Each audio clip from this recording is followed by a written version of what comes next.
in a manner that will not be adversely affected by diversity, the safety and navigation at sea, and other marine activities.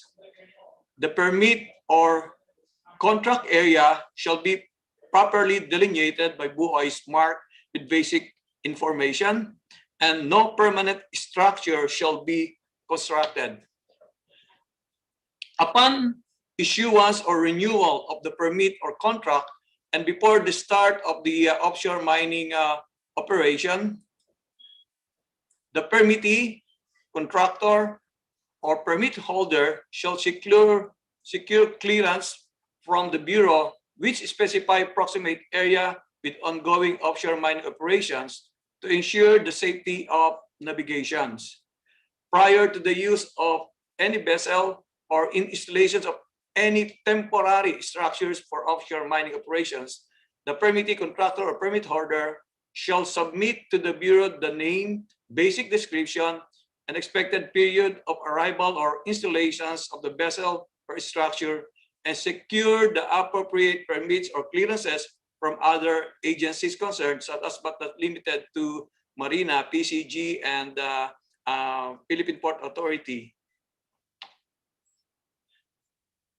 The permittee, contractor, or permit holder shall provide scheduled activity to the PCG or Philippine Coast Guard and the Mpsa prior to its implementation in connection to their publications of the notice to mariners.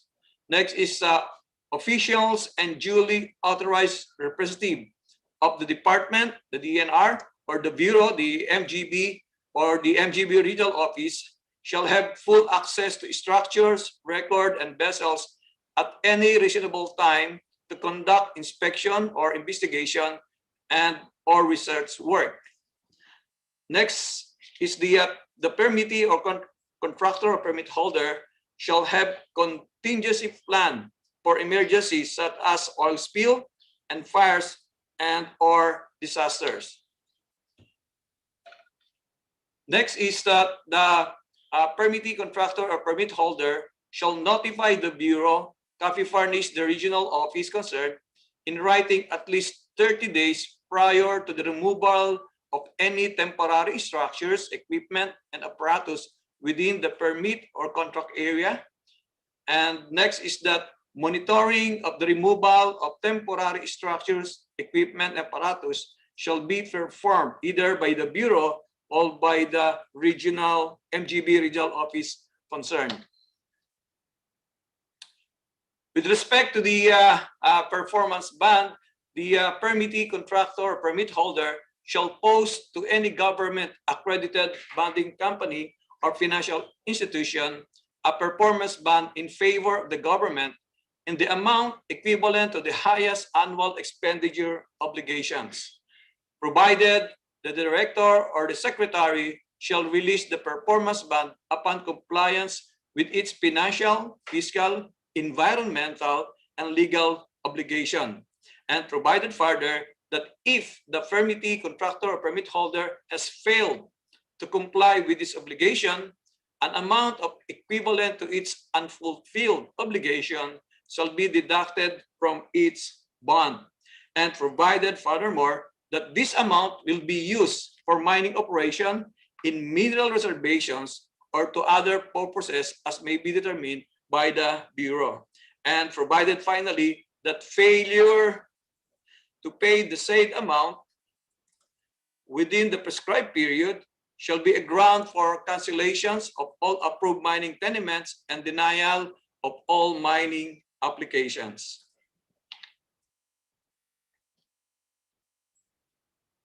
Some of the silent features with respect to explorations are the following. The permittee, contractor, permit holder shall comply with the Philippine Mineral Reporting Code or the PMRC in reporting of the exploration result, mineral resources, and or reserves. The report shall be accompanied by a raw geologic, geophysical, and geochemical data and shall be plotted in a 1:50,000 scale map at a minimum. It should state exploration strategies applied, supported by technical assessment based on the relevant geophysical, either seismic or bathymetry survey track lines, and geological sampling points, methods, and analysis, and other information and data. Next on this is that the permittee or contractor or permit holder shall abide by the required annual area re-engagement. The permit or contract area shall be platted over the sea bottom topographic or either bathymetry map generated from the survey at the scale of at least 1:50,000 as mentioned earlier. And another salient features in the exploration is that the permittee, the contractor, permit holder shall include in the exploration report any discovery of other offshore mineral resources.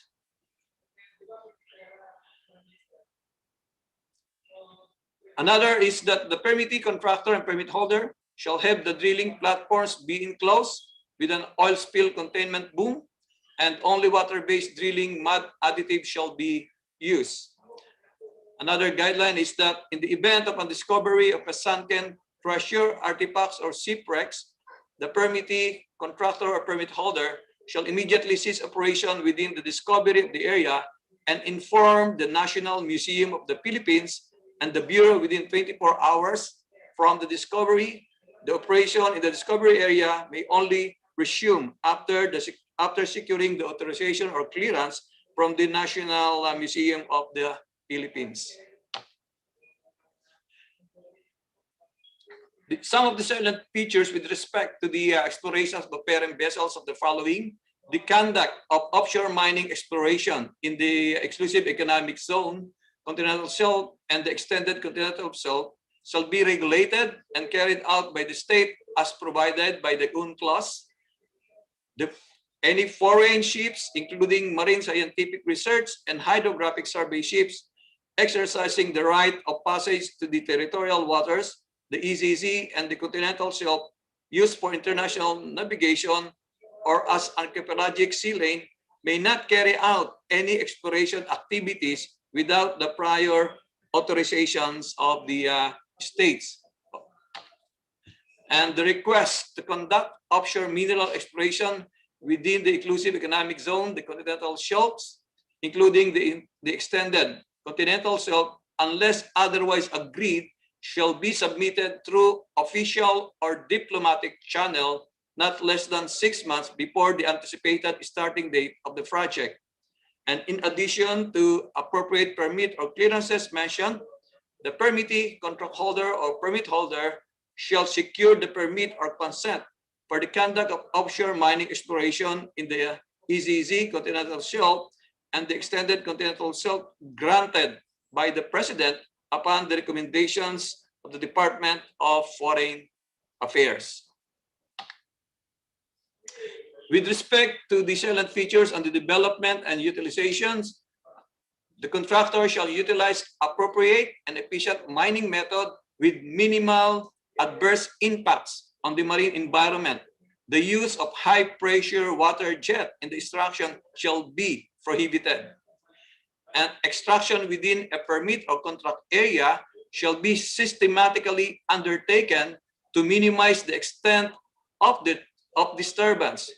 It shall be clustered, confined with 2 predetermined meridional blocks at any given time. And systematic sequence of extraction shall be carried out in such a way that the non-valuable minerals produced from the onboard mineral processing shall be directed to and used as a backfill in the man-out portion within the contract area. Next is that the clustering sequence of extraction and backfilling shall be incorporated in the 3-year development or utilization work program that's been submitted and approved by the Bureau. And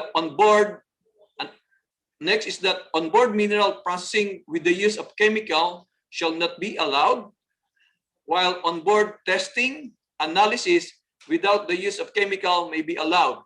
And the onboard size reduction processes shall be prohibited except when it is to be used for onboard testing or analysis.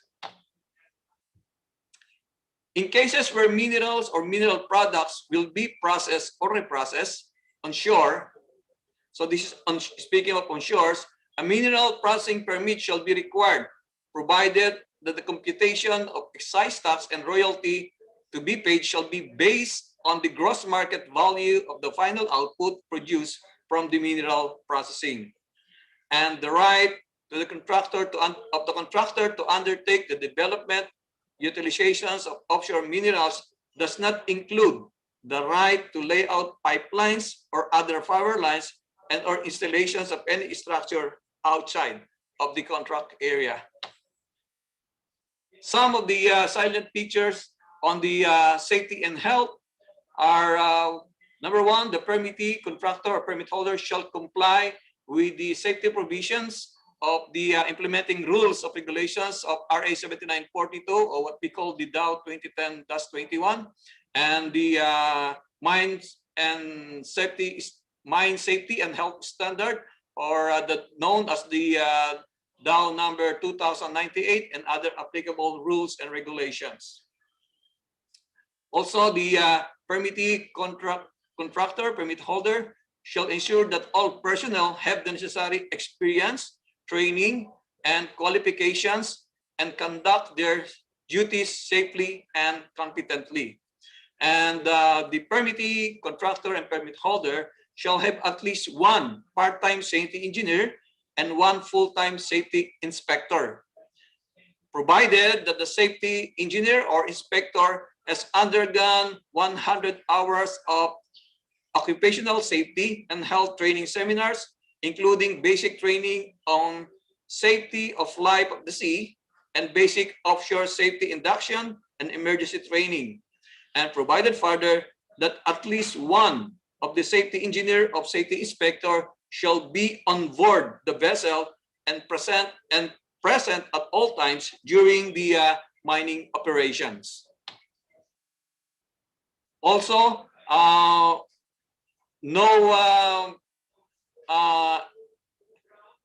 it is prohibited to employ any worker under the 18 years of age, and the permittee, contractor, and permit holder shall provide and maintain general alarm and public address system on the vessel or installation, and they should assess and address the hazard during potential interaction with other sea users, primarily fishermen and shipping companies, to prevent maritime accidents such as vessel collision and oil spill.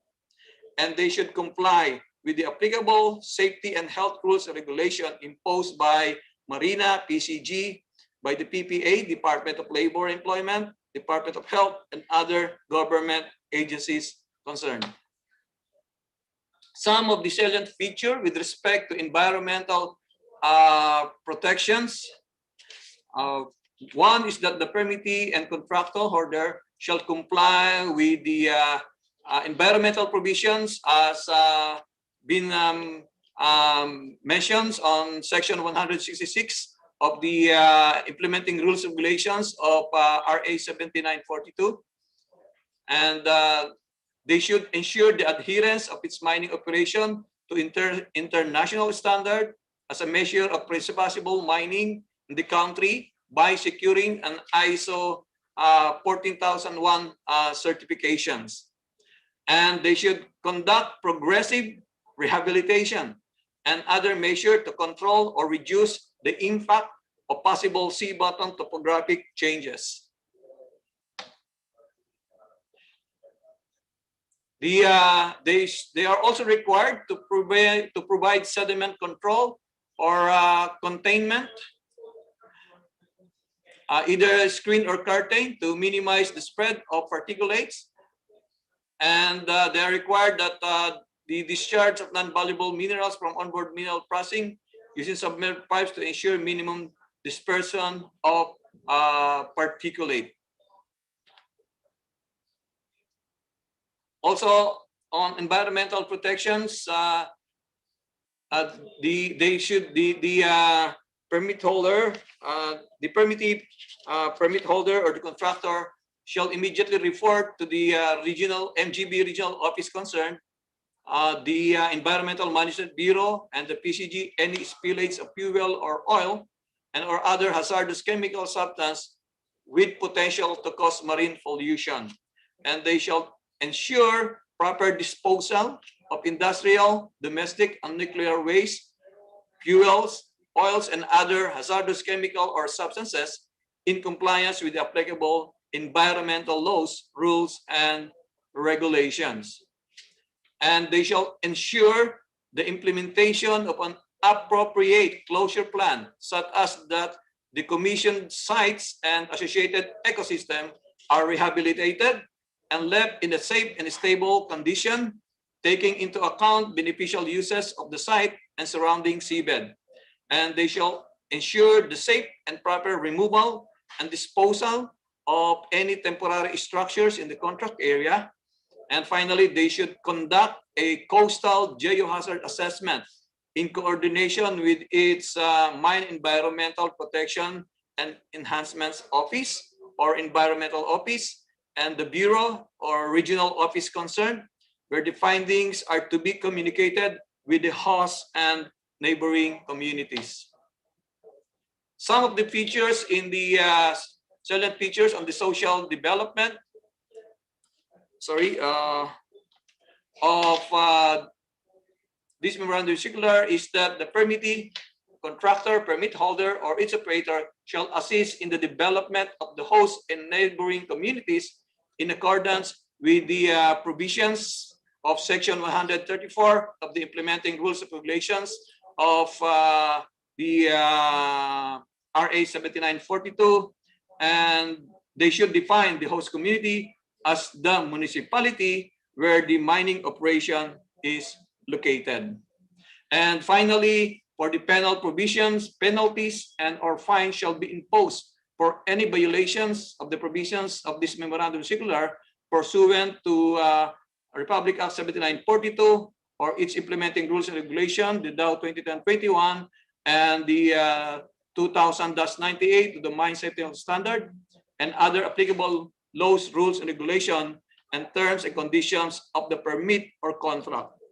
Any violations of this memorandum shall constitute an offense punishable with a fine not exceeding 5,000 pesos. So this is the end of my presentation. Thank you very much for all sa inyo pong pakinig. Keep safe po, everyone. So that was Sir Ted. Thank you so much po, Sir Ted, for that very informative talk on the guidelines on offshore mining. So once again, I would like to remind everyone, if you have questions, please put them in the Q&A portion of the Zoom window. You can also use the chat, but we implore you to please use the Q&A functionality. Your questions will be addressed at the end of or before the end of the program. There's a specific section for that. So let me just share my screen again. Okay, so we just had again Engineer Teodorico Sandoval. So let's move on to our next speaker. Okay, so our next speaker is Dr. Yolanda Aguilar. So she is the Chief of the Marine Geological Survey Division of the Mines and Geosciences Bureau of the DNR. She has received her bachelor's degree in the Mapua Institute of Technology.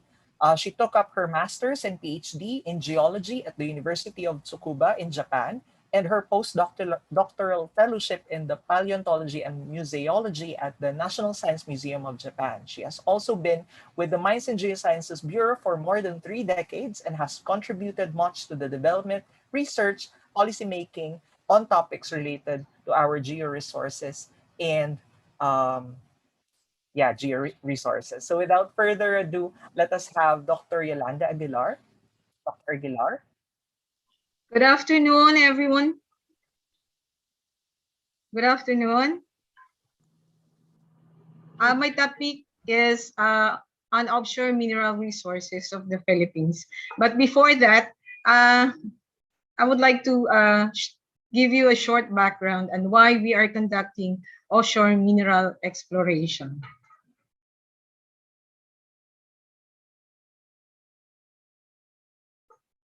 Uh,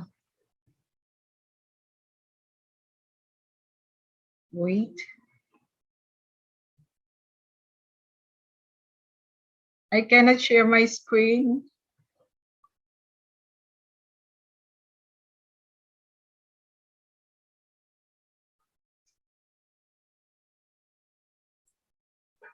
Dr. Aguilar, do you want me to share your presentation po?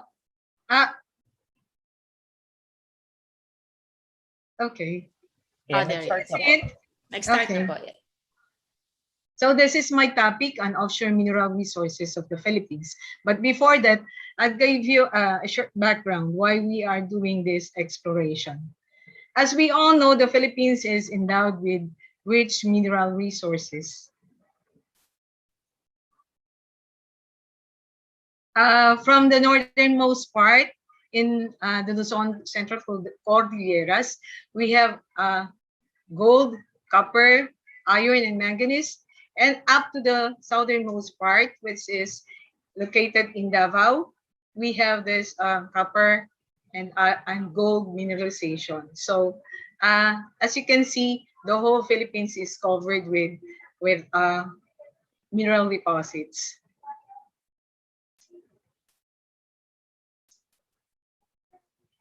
So the Philippines is a highly mineralized country. So it is considered the fifth most mineralized country with large reserves of gold and copper. It is among the richest gold mines in Southeast Asia. And in 1994, it has been estimated that we have 7 billion metric tons of metallic mineral reserves and 50 billion metric tons of non-metallic mineral reserves.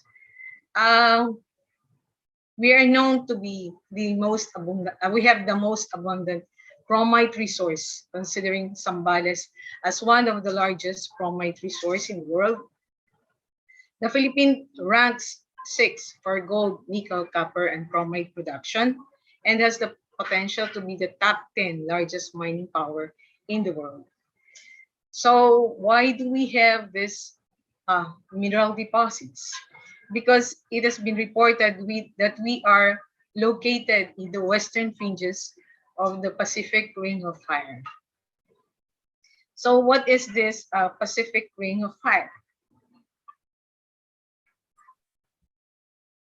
Hello, Dr. Aguilar. Can you Yes. use the presenter view po? Just click po the slideshow. Slideshow. Okay. Sorry. I Nasa cannot left po. Nasa ibaba po.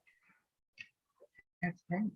Nasa bottom po of the PowerPoint. Okay. Yes. Oh, thank Yes. you. Sorry.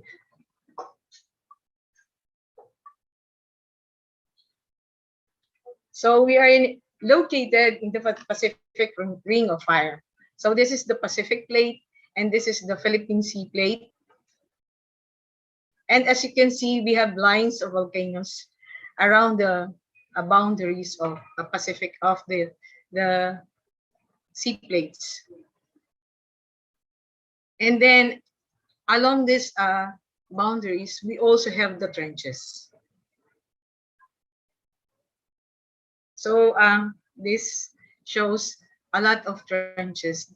Trenches are actually cracks in the sea bottom that serves as avenues for mineralizing solution coming from the interior of the earth. So this is a cross-section of a trench. So the Pacific Plate, the old Pacific Plate, is subducting below the Philippine Sea Plate. And then parts of the subducting plate have been melted that contributes to the magma that comes out in volcanoes around the area. So if there are a series of volcanoes, we call it a volcanic arc.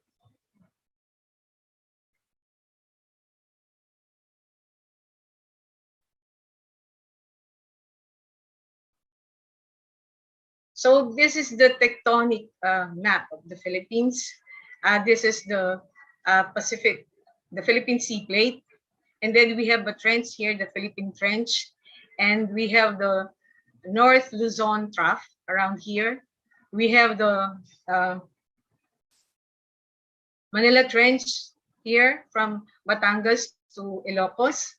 And then we also have the Negros Trench, the Cotabato Trench here, and the Sulu Trench. Oh, well, this is the close-up of the trenches.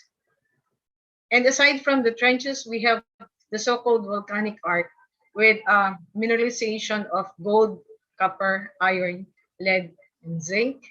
And the violet parts are the ophiolite terrains. These terrains are actually composed of ultramafic rocks like peridotite, dunite that yield chromite, platinum, cobalt, nickel, copper, lead, zinc, and gold. So minerals are classified into metallic minerals and non-metallic minerals. So what did we have for metallic minerals? We have copper, iron, gold, chromite, nickel, and lead, and other minerals. And then for non-metallic, we have silica, dolomite, take note of dolomite. We have feldspar, phosphate, kaolin, limestone, etc. So going back to offshore marine mineral resources, they are classified as to minerals dissolved in seawater, surface minerals, and subsurface minerals. So these minerals dissolved in seawater are distributed on the continental shelf, on the continental slope, or in deep sea zones. Each cubic mile of seawater contains about 165 million tons of solids, making the 350 million cubic meters of water the world's largest continuous ore body. So the most abundant is sodium and chlorine in the form of dissolved salts. And by the way, since we're talking of minerals, water is also a mineral in the solid state. Surface minerals are those deposits found on the seafloor of the continental shelf, continental zone, and the deep sea zones. While the subsurface minerals are those found, of course, below the surface of the seafloors. And the best example for these subsurface minerals are oil and gas. So we categorize the different mineral, the offshore mineral deposits. We have placer minerals, including gold, chromite, magnetite, silica. Actually, these placer minerals are accumulation of valuable minerals formed by gravity separation from a specific source rock during sedimentary processes. Actually, these are alluvial sand. And then under these offshore minerals are also aggregate resources, yung pong gravel and sand and gravel natin. And then we also have manganese nodules. Actually, these are deep marine mineral resources. We have ferromanganese crust, polymetallic sulfide deposits, and marine phosphorites. So under this ferromanganese crust, these are the cobalt-rich crust associated with copper, gold, zinc, and cobalt. Actually, they are found on hard surfaces or hard seafloors without sediments. For polymetallic sulfide deposits, these are associated with chimneys or black smokers. While the phosphorites are known to concentrate rare earth elements and lithium during early diagenetic formation. So this is an example of the oil rig, and this is a ship conducting submarine mining. So this is a photo of a chimney or black smokers. And below is the dredging instrument of De Beers. I'm sure you are familiar with De Beers. It's famous for its diamond products. These are examples of offshore minerals. This is a fragment, a material containing gold, and this is diamond.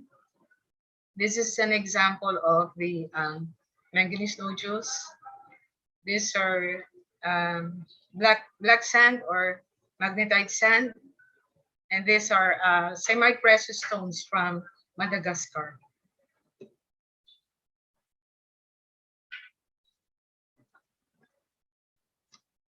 So this is how we see deep marine mineral deposits. These are actually black smokers, hydrothermal vents, and these are scattered manganese nodules. Manganese nodules are very abundant in the Clarion-Clipperton area between Hawaii and Mexico. So we're also expecting to find this kind of deposits in the deeper seas of the Philippines.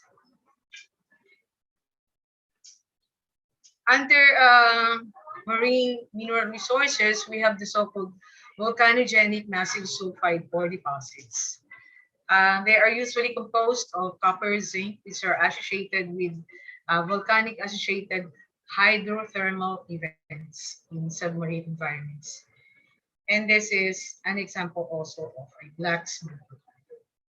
By the way, we have found fossilized black smoker in Villa Malete associated with our asphalt deposit. So around this area in black smokers area, these are in very deep oceans. So that means Northwest Leyte was in a deep marine environment some 3 to 5 million years ago.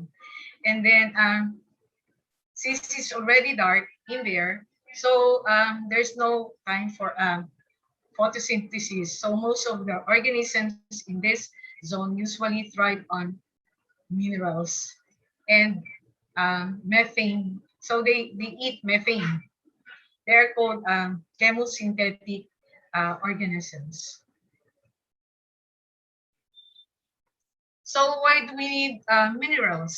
We need minerals in our everyday life, from the cooking pans to the kitchen utensils, to the infrastructures, the cars, the transportation, airplanes, everything, and of course, the gadgets that we're using, computers and cell phones, and even paper, the production of paper and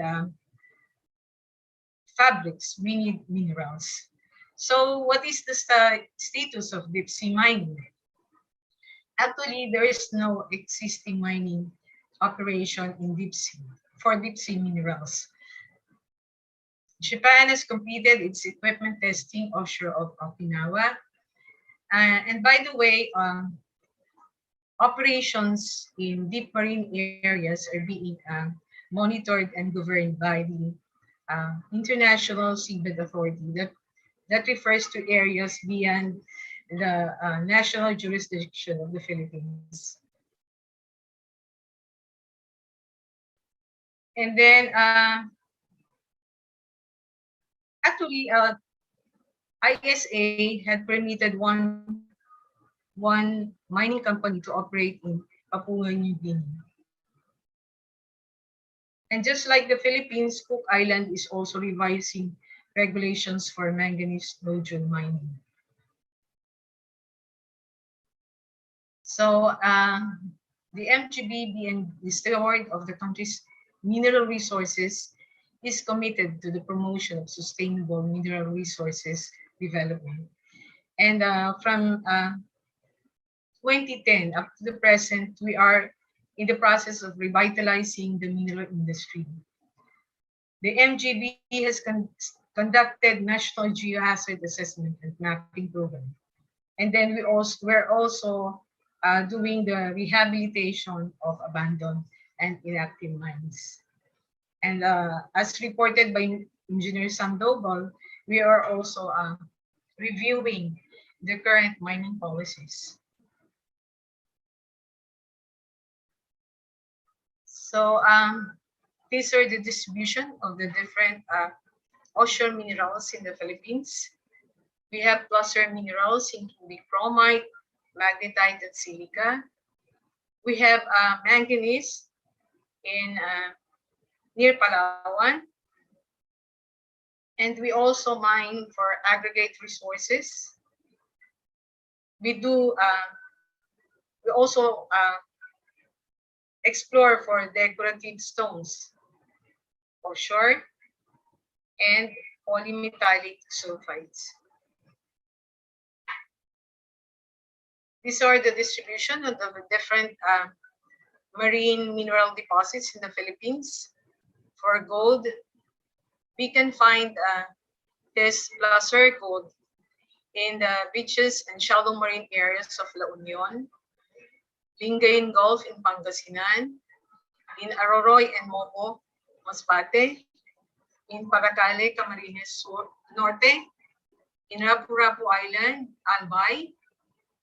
There are also gold deposits in the coastal areas of Marinduque, Inubaan Negros Occidental, Malimuno and Placer Surigao del Norte, in Masaliped Island, Anciana, Surigao.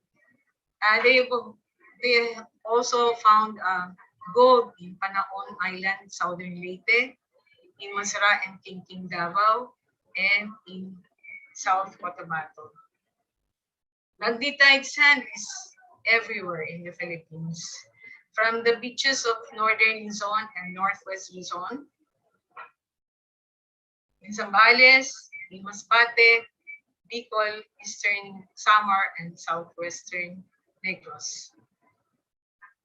As reported earlier, we have manganese near Palawan, onshore and offshore. For aggregates, we're looking for source of aggregates, sand and gravel for construction of government infrastructures in the Manila Bay, particularly the San Nicolas Shoal. Then we're also asked by PRA to assist them in the survey around Davao Gulf, in areas near Cebu and Leyte. We also would like to assist PRA in their survey in Biliran Island and also in Mindoro. For chromite, these are usually associated with ultramafic rocks. So they have it in Nara and central Palawan. They have coastal and offshore chromite in Masinloc, Zambales, Lorente, Hernani, and MacArthur in Samar, in Surigao, and Isabela. For silica sand, there has been reported occurrences in central Palawan, in Dumaran Island, Alimanguhan, San Vicente, Palawan, and in Rojas, Palawan. There's also been reported occurrences of palladium, platinum, and silver in Mindoro, Masbate, Panay, Negros, Tabla Strait, and the Visayan Sea. Muds from Imuruan Bay, San Vicente, Palawan, yielded silica oxide, potassium, uranium, zircon, and thorium.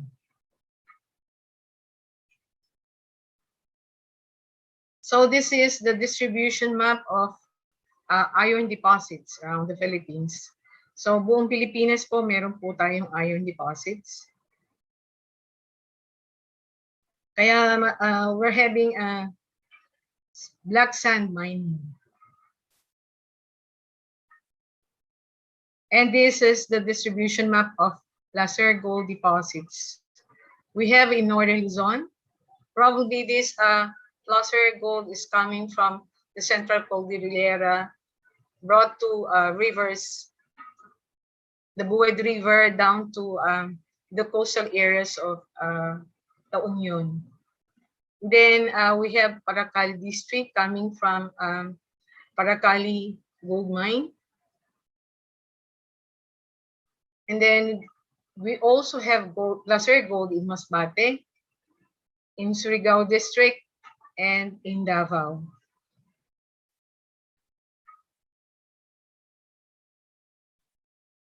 As I mentioned earlier, chromite or placer chromite are always associated with nickel. So, and ultramafic rocks. So these ultramafic rocks are found in the Zambales Range, in Isabela, in Eastern Samar, in Central Palawan, in Surigao district, and in the southernmost part of Davao.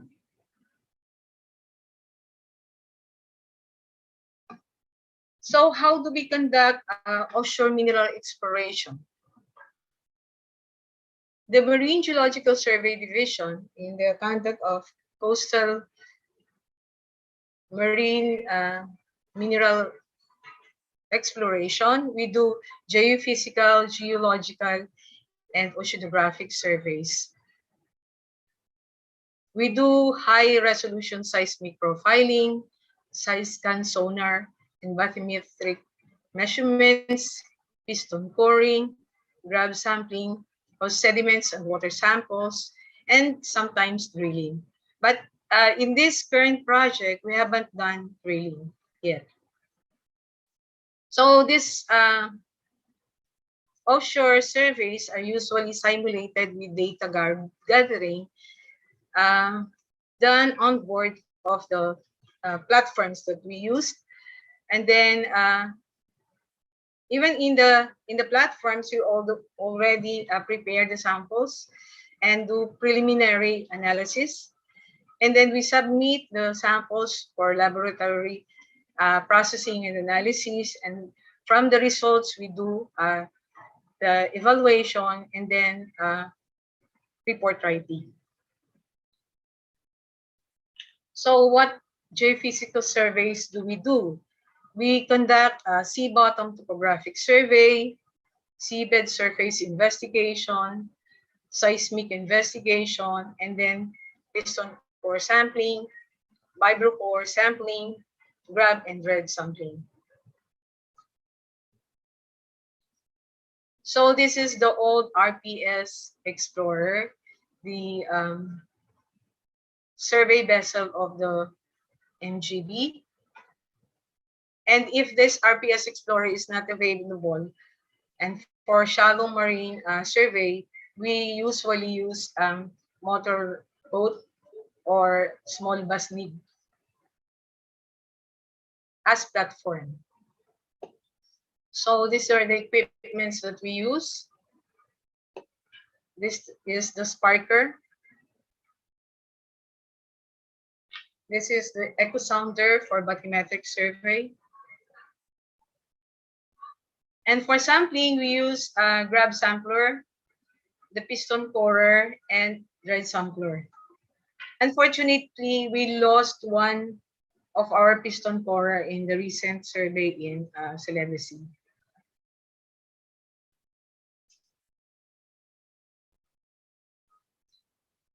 So this is how we do piston core sampling, grab sampling.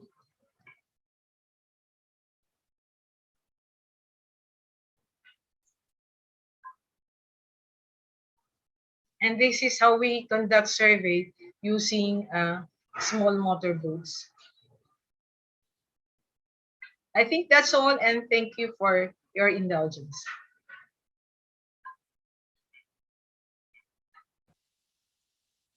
Thank you so much, Dr. Aguilar. That was very interesting. All of the things that you've talked about regarding the offshore mineral resources of the Philippines. So once again, thank you. Thank you also. Thank you po. Let us have our next speaker. So our next speaker is Engineer Ramon Santos. So I will just introduce our distinguished speaker. So he is both a mining engineer and geologist after receiving both bachelor degrees from the University of the Philippines. He also obtained a master's degree in mining and mineral technology from the Western Australian School of Mines, Curtin University of Technology at Kalgoorlie, Western Australia, and Master of Business Administration degree also from the University of the Philippines in Diliman. So, Sir Engineer Ramon has 39 years of experience in the mining industry. He has worked in the government, in the MGB, in the academe, in our department, UPD Triple ME from 1997 to 2004, and many companies in the private sector, mostly in the Philippines and in Indonesia, with limited work experiences in Australia, Malaysia, Japan, Papua New Guinea, and Solomon Islands. He is currently the CEO of the Solomon Islands Mining Company Limited and the Vice President for Operations of Mining and Project Development of MRMJ, Earth Movers Corporation. So he will talk about the JDVC magnetite sand offshore mining project. Let us again welcome Engineer Ramon Santos. Sir Ramon? Good afternoon. Thank you for that kind introduction. I'm sharing now my screen. I will share my screen first. Okay. Can you see it correctly? Yes po. Okay. Though I think you need to full screen po yung presenter's view po. Okay. Full screen. Teka, sandali ah.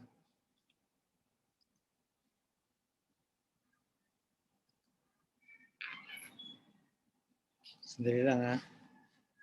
Full screen.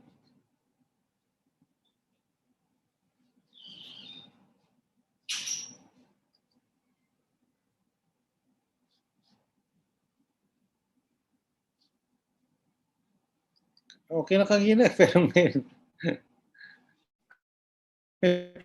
Pa rin.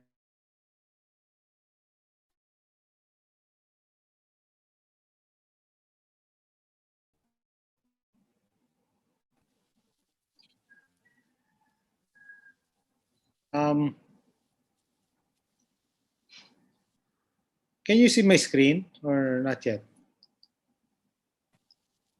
Kita naman po, sir. Yeah. Though hindi po Yan. ata siya yung presenter's view sa PowerPoint. That's sa PowerPoint. Okay. Okay, let me print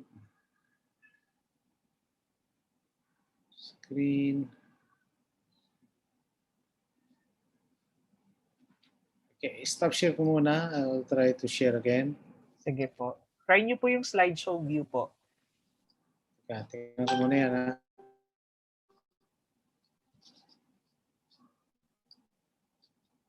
How about that? Can you see that? No.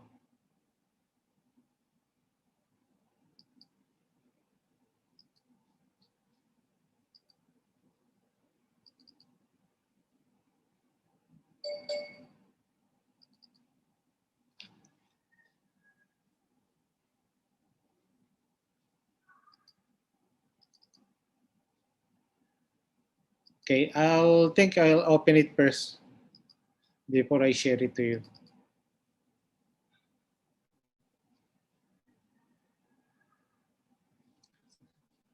Okay, sandali lang ha.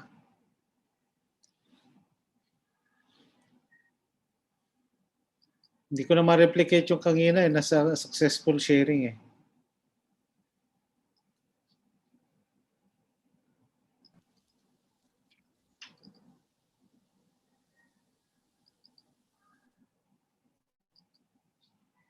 Sorry.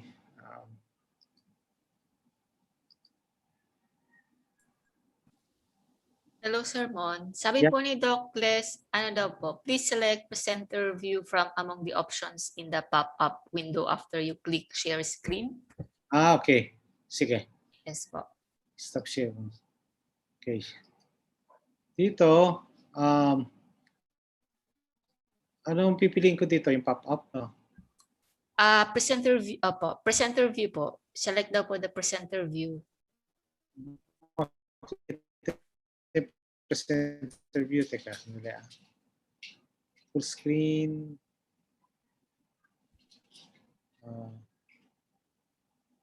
Show manage participant, show chat.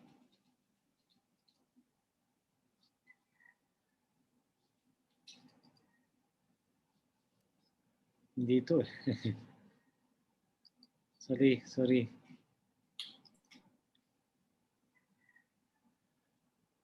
Okay, one last try and then if not, I will seek your help. Sige po.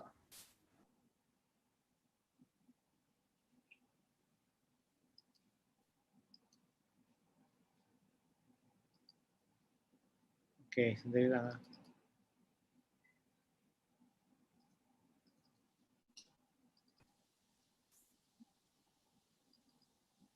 Ayun po. Habang ginagawa po ito ni Sir Mon, I would just like to remind everyone, if you have your Q&A or if you have a question, please put them in the Q&A portion po of the Zoom screen, yung Q&A functionality. You can also try to chat po, pero as much as possible, we would like to have your questions in the Q&A functionality. Also, this program or this forum webinar is brought to you by the UP Department of Mining, Metallurgical and Materials Engineering and the Society of Metallurgical Engineers of the Philippines, or SMEP. Ayun lang.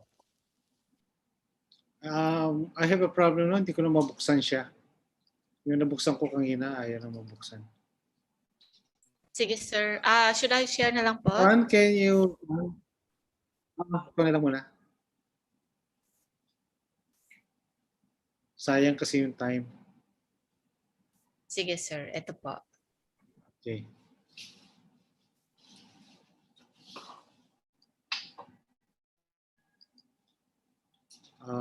Is a full view nito, no? Is that a full view already? Yes po, sir. Okay. So, let me start my presentation. Actually, the timing of the presentation is just on the right order because our participants have been briefed on the policy of the Philippine government regarding the offshore mining, as well as the valuable information on the abundance of offshore mineral resources of the country, being an archipelagic. Now, my job this afternoon is to provide you an overview of a sample of a project. This could probably be the first offshore mining under the new guidelines that has been developed for offshore mining in the Philippines. Allow me to present the JDBC Magnetite Sand Offshore Mining Project and the order of my presentation so that you would know what to expect. Move to next slide, please. I'll give you a brief background so that you will gain an appreciation of what the project is all about the proponent, the location, the tenement history, significant project timelines that led to the current state of the project, the history of exploration, how we evaluated and estimated the mineral resource, and then the current project plans and operational parameters. And I will provide you with dredging and mining methods, dredging or mining method, and some pictures of the vessels. And lastly, it will provide you also the simplified process flow sheet. Okay, next slide, please. For 2011. It is a mining company with a primary purpose of exploring, prospecting and operating mines and quarries of all kinds of ores and minerals.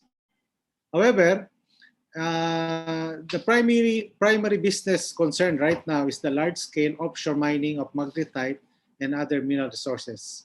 More particularly at this time is in the offshore of Cagayan province. The tenement in Cagayan is denominated as Mineral Production Sharing Agreement number 338 2010-2 OMR, amended A, covering 1,897 hectares in the offshore of Gonzaga, Cagayan province. The tenement is valid for 25 years and or until 2035 and subject to renewal for another 25 years. Next slide, please.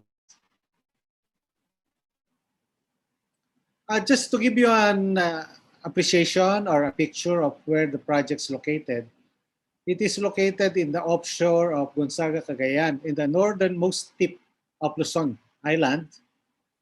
Based on my measurement, using the facility of Google Map, you can see the distances of the nearest boundary to the nearest shorelines. So at least it is 15 kilometers apart. To give you an idea, for those who are not familiar with measuring distances, a Rizal Monument, which is the 0-kilometer point in the Philippines, and the oblation in UP Diliman, that is 12.4 in aerial or direct distance. So you can easily fit in here the distance between Rizal Monument and the oblation and still not reach the area. You are still short by 2 or 3 kilometers. Around 3 kilometers. So that is how far the project site is from the nearest coast. Okay, next slide, please. Okay, to give you the project timelines, starting with the granting of the Mpsa. The Mpsa was originally granted in June 9, 2010. Originally, it is Mpsa 338-2010-2 OMR without any amendments. And the original area coverage is 14,240 hectares. It was issued by the DNR to Bogo Resources Mining Corporation. And that is depicted in the picture as the strip of red line. The polygon that indicates the location of Sanchez Mira, Pamplona, Buluk, those are the offshore areas of these municipalities. So they are not the land area. So if you will notice, the southeastern portion where there is a black boundary or polygon is now the existing Mpsa amended A. Through the years, the original Mpsa has been subdivided or parcelized, and portions were issued to other mining companies by virtue of or deed of assignment, and a portion was also relinquished back to the government. That's why the 14,240 original Mpsa was reduced to 1,800. Okay, next slide, please. Okay. On November 25, 2011, after a year that the Mpsa was granted to Bogo Resources, JDBC acquired the Mpsa, the whole Mpsa from Bogo Resources Mining Corporation through a deed of assignment. So it was officially transferred to JDBC. In May 16, 2016, 5 years after, almost 5 years, DNR MGB issued guidelines on the Philippine offshore mining, which is still currently being refined, reviewed, and revised. On May 20 of the same year, 2016, it is now possible to issue the ECC because of the guidelines. So JDBC obtained the previously applied ECC. It was granted in May 20. On August 15, 2016, the Sangguniang Bayan of Gonzaga issued another significant document, which is a certificate of no objection to JDBC project. Next slide, please. On March 26, 2019, the MVGB issued an evaluation report on the issued the evaluation report on the feasibility study of the offshore mining project. On May 20, 2019, the MGB also approved the 3-year development utilization work program of JDBC. In July 29 of the same year, MGB issued a preliminary notice to proceed to conduct offshore mining operation. On August 7, 2019, MGB released the approval of the Declaration of Mining Project Feasibility. And on November 25, 2020, DNR Secretary finally approved the parcelization of the original 14,240 Mpsa. Such the final holdings of JDBC has been reduced to 1,897 hectares. Okay, continue please. Now, let me give you the technical aspect on the history of the project. In 1969, probably the first documented offshore survey in the area was conducted by Anglo-Philippine Oil and Mining Corporation. And this study led to the discovery of magnetite sand deposits in the project areas. From 1971 to 1979, it was reported that MGB conducted mineral verification surveys in Sanchez Pira, Ballesteros, and Gonzaga municipalities. In 2010, through an exploration permit, the Bogo Resources Mineral Corporation conducted underwater sampling and random sampling of the beach deposits of magnetite sand. And after acquiring the property by JDBC in 2011, it started to conduct a more systematic exploration program consisting of geophysical magnetic anomaly mapping, seismic reflection profiling, bathymetric survey, diamond drilling, which is exactly similar or congruent to the practice of offshore exploration conducted by the Bureau of Mines. Next slide, please. Okay, just to give you a more detailed information, seismic reflection survey, the surveys involved 270 survey points along generally north-south, not exactly generally north-south traverses, which are 500 meters apart, more or less. And it is crossed by east-west traverses at 100 meters apart. So the diagram illustrates the path that the survey vessel undertook, the idealized traverse lines. Okay, next please. Okay, this is the result of the interpreted seismic profile lines. There are many of these, but I will just show you some of the profiles. The interpretation of the seismic reflection profiles indicated an interpretation of 5 units, consisting of Unit 1 and 2 on the near the surface, 3 and 4 intermediate depth, and then the acoustic basement. The acoustic basement does not necessarily mean basement rock, but it represents the abrupt change in the physical property of the material that would cause such boundary delineation. As you can see in the interpretation, the sediments or the units are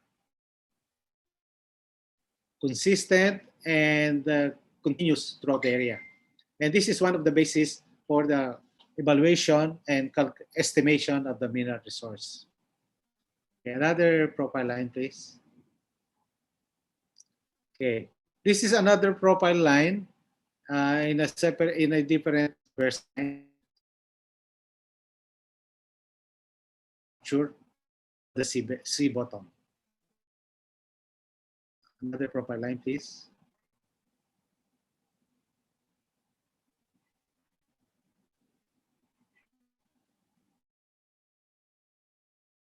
That's that shows the consistent deposition of the deposits. Okay. By the way, Unit 2 and 3 are the most has the most potential to contain highest concentration of magnetite sand. Okay, continues, please. Okay, the bathymetric survey, in layman terms, it is intended to determine the configuration or topography of the seabed. It was conducted using dual frequency Teledyne EchoTrack MK3 high precision echo sounder set at frequencies 200 kHz and 33 kHz. The traverses consisted of 452 line kilometers with supplemental discrete measurement as control points or for checking verification.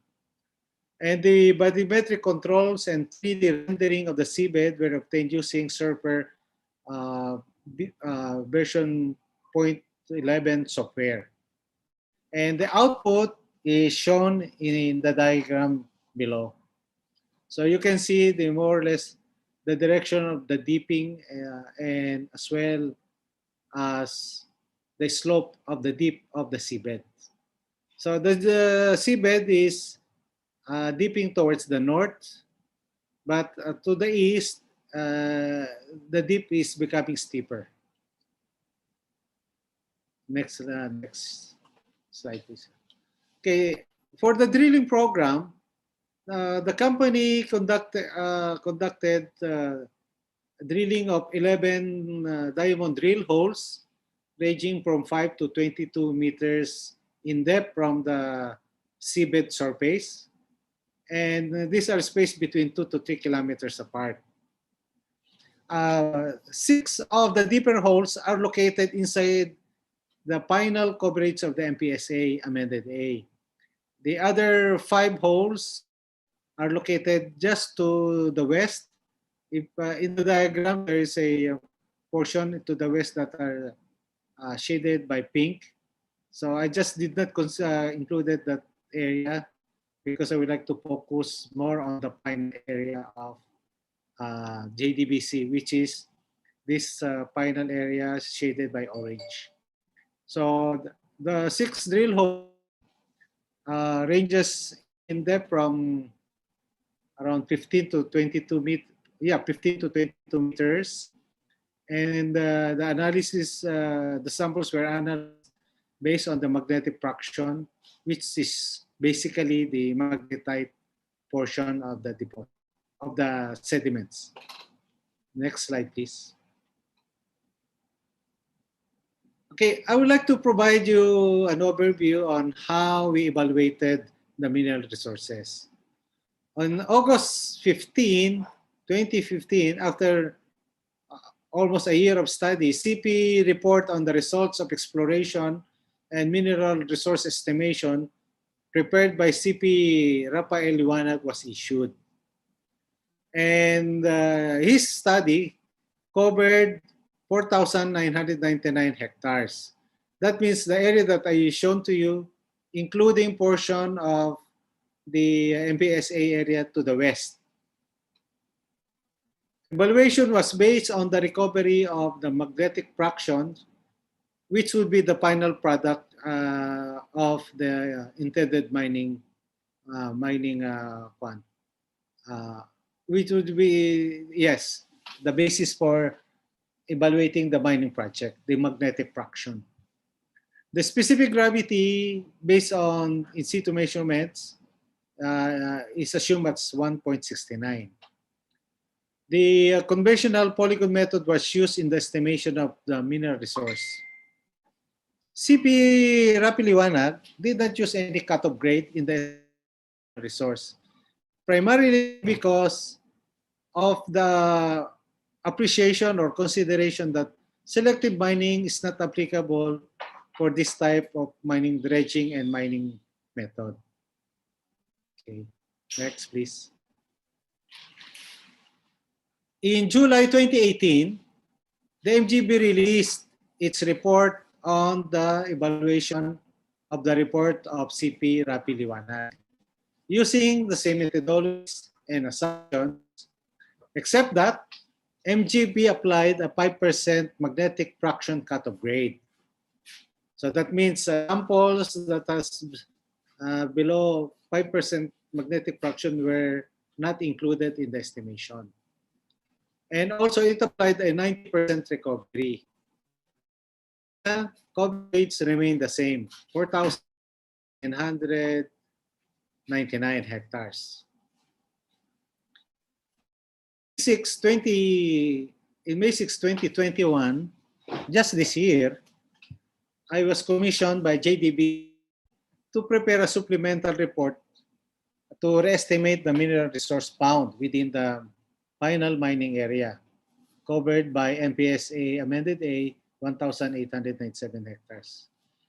This is primarily in view of the desire of the company to implement absolute transparency. The previous reports of Rapi Liwanag and the MGB covered 4,999 hectares. They were prepared in 2015 and 2018. However, in November 25, 2020, the DNR finally approved and registered in its record the participation of the Mpsa, such that it's now official that the final holdings of JDBC is 1,897. The supplemental report is not intended to supersede the CP reports and the validation reports of MGB, but it is an independent evaluation and re-estimation of the mineral resource found only within this smaller area. So JDB wants to be sure that the mineral, they know exactly the mineral content of the smaller area, which is the 1,897 hectares. Okay, the result of the 3 studies are provided in the lower part of the slides. CP Rapi Liwanag in 2015 estimated that there are 359 million cubic meters of magnetite sand-bearing sediments with an average of 25.47 magnetic fraction. If we will convert that into tonnage using the 1.69 specific gravity, it's equivalent to 606 million metric tons. The MGB validation, I took the computation of the volume, which is 207 cubic meters, because they applied cutoff grade and also they did their own design of the polygon. They came up with 337 million cubic meters, equivalent to 569 million metric tons of magnetite sand-bearing deposit with an average grade of 26.50. This is understandable because the grade which are less than 5% magnetic fractions were deleted from the original data set used by 2021. My independent calculation using my own polygon design is 341 million cubic meters. I also adopted the 5% cutoff grade. However, I did not use any cutoff grade because this is only an estimation of mineral resource. That is equivalent to 576 million metric tons of magnetite-bearing sediments at an average grade of 26.27. So it's a little bit more conservative.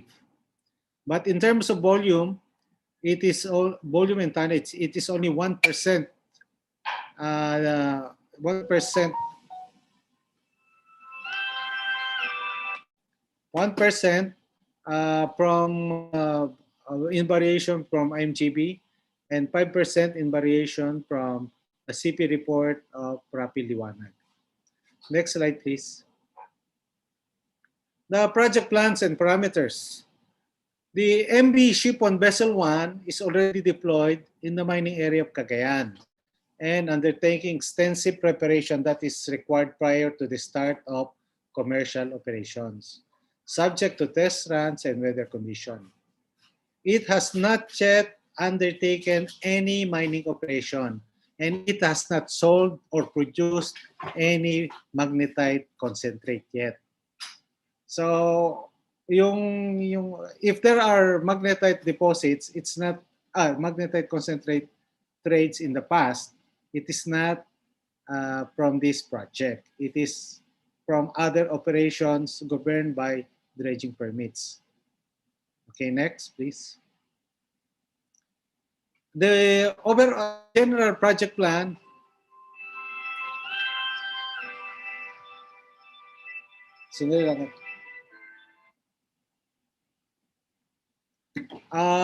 the project target is 4,000 metric days of magnetic concentrate.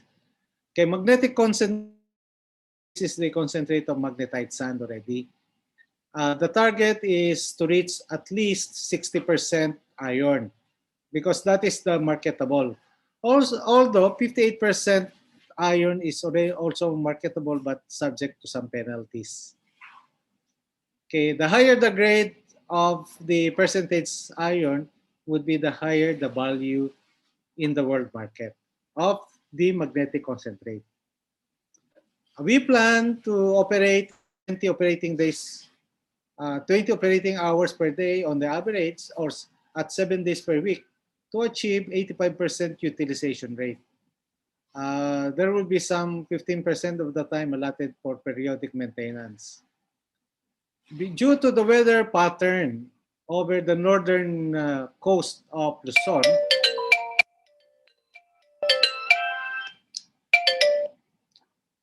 the operating months is limited to February to September.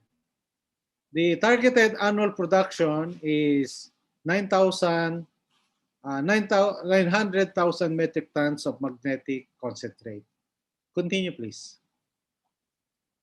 Okay, this is an idealized picture of what a seabed suction dredging. So this is not using based on the discussion of Engineer Sandoval,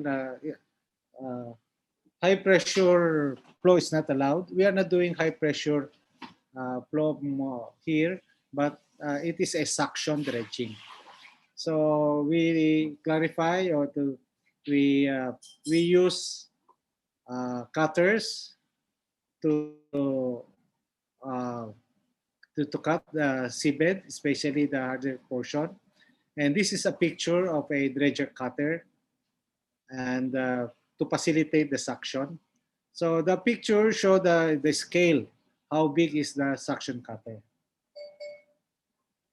Okay, continue on, please. Okay, lastly, this is, I think, what is being weighted. This is the general flow sheet so far. This is still subject to modification and revision. But so far, this is the one that has been the result of feasibility study and met testing.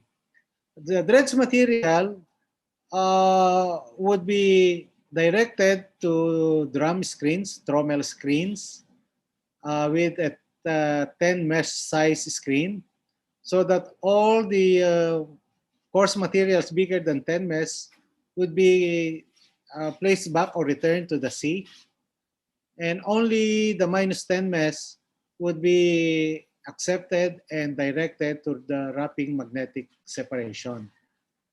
The process is using an old technology, which is magnetic separation, screening and magnetic separation, but the application is novel in the sense that this would be used in the Philippines for the first time for offshore mining. So the number shaded by blue represents the grade of iron. 100% represents the relative size of the material in terms of volume. So after roughing magnetics through the first magnetic separation drum with a magnetic strength of 21,000 Gauss, the non-magnetic portion, which is around 74 to 75%, would be released back to the environment. It is basically non-magnetic material with only 5% iron, which is within the background value. And then the remaining 26% of material, or 1/4 of the materials, would be that contains 52 or less than 60% iron, would still be processed for a second magnetic separation circuit. This time, it will use a lower flux, which is 1,350 Gauss, so that the mid links can be separated. And the screen does not show the full slide. The magnetic product would be around 60% already. The non-magnetic is 36.29 as shown in this diagram. And it's about 1/4 of the material would be separated. Can take note that this 36.29% is higher than the original material, the REDS material. So this can still be subject to recovery, further recovery of the magnetic portion. The mid-links are the magnetite crystals that are still embedded in quartz and other non-metallic minerals. That's why it went, it joined the non-magnetic stream of the output of the magnetic separation cell. The final product now, after the second cleaning, the cleaning through the second magnetic separation circuit, would more or less attain the marketable value. Now, just to appreciate how this would look like in the vessel, I have several pictures. As I close this presentation, I'd like to show you the following pictures. Next slide, please. Okay, this be ship 1 vessel. Okay, next picture, please. Okay, you can see the drum angle.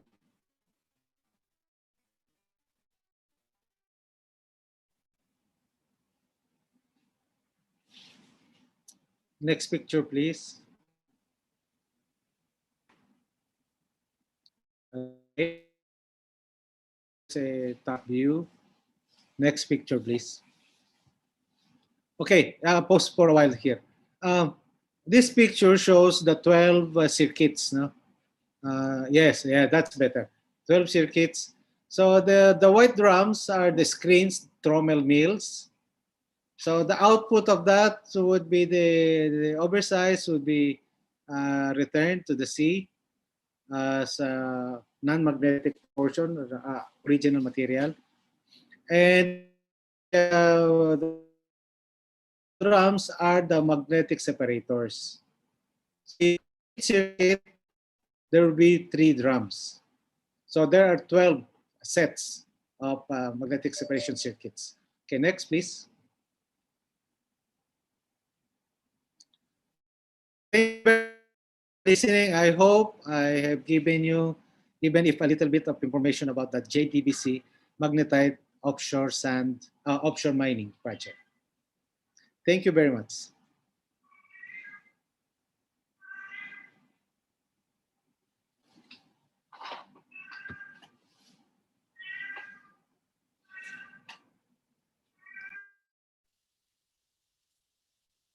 Thank you so much, Engineer Ramon Santos. Now I will introduce the final speaker for today. Let me just share my screen. Okay, so Ayan. So we have Dr. Charina Lynn Amedo Repolo is currently the Assistant Professor and Co-Program Head of the Professional Masters in Tropical Marine Ecosystem Management in the Marine Science Institute, University of the Philippines, Diliman. So she graduated with a PhD in Physical Oceanography in the University of Hawaii, Master of Science in Marine Science in the MSI or Marine Science Institute of UP Diliman, and Bachelor of Science in Fisheries in the UP Visayas. So her research interests include coastal and island circulation, high frequency radar remote sensing, air-sea interactions, mesoscale dynamics, and hydrodynamic and dispersal modeling. So she has conducted multiple research and has been part of several significant research projects with the Marine Science Institute on the study, development, and protection of our country's coasts and seas all around the Philippines. So let us hear her talk on the potential impacts of offshore mining on our oceans. Let's welcome again Dr. Charina Lynn Amedo Repolo. Dr. Charina. Yeah, can you hear me? Yes po. Okay, good afternoon, everybody. And thank you for coming and to hear our talk for today. So I'm going to share my screen.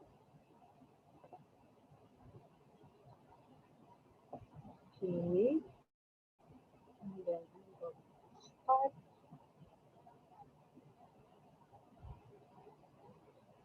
Can you see? Can you see the screen view of my slides? Hello? Yes po, yes ma'am. Yeah. So good afternoon, everybody, again. So I'm going to talk about the potential impacts of offshore mining to our ocean. So as you know from the previous presentation from JTBC, so the first offshore mining is in Cagayan right now. And regarding potential impacts, I have not, since this is the first offshore mining we have in the country, so I gather information regarding potential impacts from other countries and how they mitigate those impacts in our ocean. So before I discuss about the impacts, so let's go back first and explain some terminology and some terms regarding offshore mining. So let's define offshore and onshore just to differentiate these two regions in our ocean. So according to Republic Act number 7942, which is our Philippine Mining Act of 1995, offshore mining is defined as the water, sea bottom, and subsurface, which is the shore or coastline, record from the mean low tide. So that's the delineation from the mean low tide level up to the 200 nautical miles, exposing economic zone of our country. So whereas the onshore region means the landward side from the mean tide elevation, so that's the keyword, mean tide elevation, including the submerged islands in lakes, rivers, and creeks. So now, if we overlay that definition into these various physical characteristics of our coastal zone, we can see here that the offshore, previously defined as from the mean low tide, so this is our mean low tide, Hello, Dr. Charina. until, Hello, yes, sorry. We can't see po uh-huh. your presentation. We're only viewing the title. Title Oh, yeah, yes po. okay.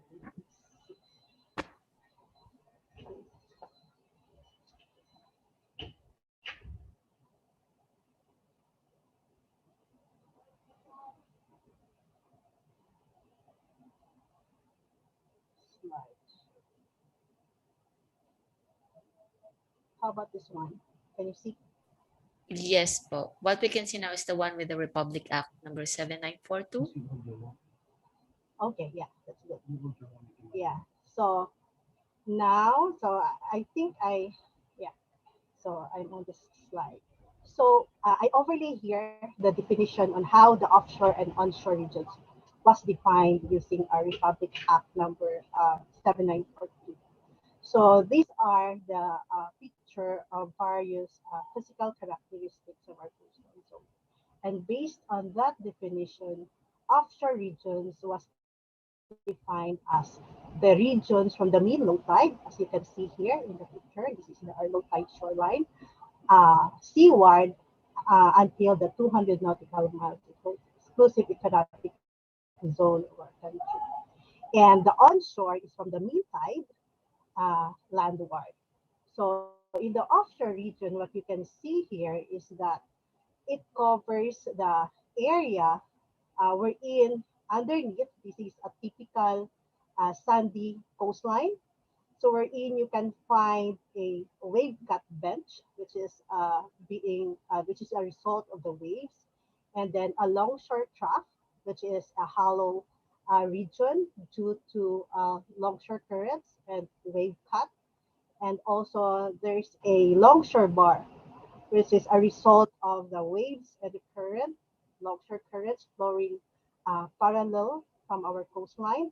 And sometimes, as this region, you can also see a storm bar or a sandbar because of the storm passing along this coastal area. Yung slides mo, stuck na naman. So here is the global distribution of known marine mineral resources. So this is from the first global integrated. Stuck yung slide mo. Dr. Charina, we're not seeing the next slides. Yes. We're not seeing po the next slides. How about this one? Hindi po. It's stuck with the one with the Republic Act. Oh, there's a lag, I think. It is stuck sa 757942 Republic. How about that one? Hindi pa po. So, naka-stuck pa rin. I think you can just share the one that I gave you. Sige po. If that's okay. Okay, I'll stop share now.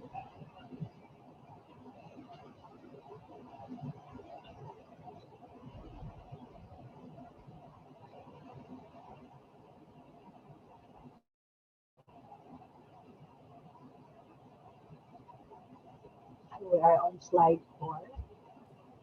Is this the slide po or is the next one? The next one. Ito po ba? Next, please. The global distribution. Here. Okay, yeah. So this is the global distribution of known marine mineral resources around the world. So this was published by the United Nations and written by a group of experts, including our national scientists, as you can see, Dr. Angel Alcala, and the renowned botanist and biologist, Dr. Alonso. So what you can see here is that offshore mining from this report are currently confined to shallow water coastal regions. And as Dr. Yolanda mentioned also, there's no, as of 2016, there's no deep sea mining that is in operation right now. So all offshore mining are done near the shore of the shallow areas. And next slide, please.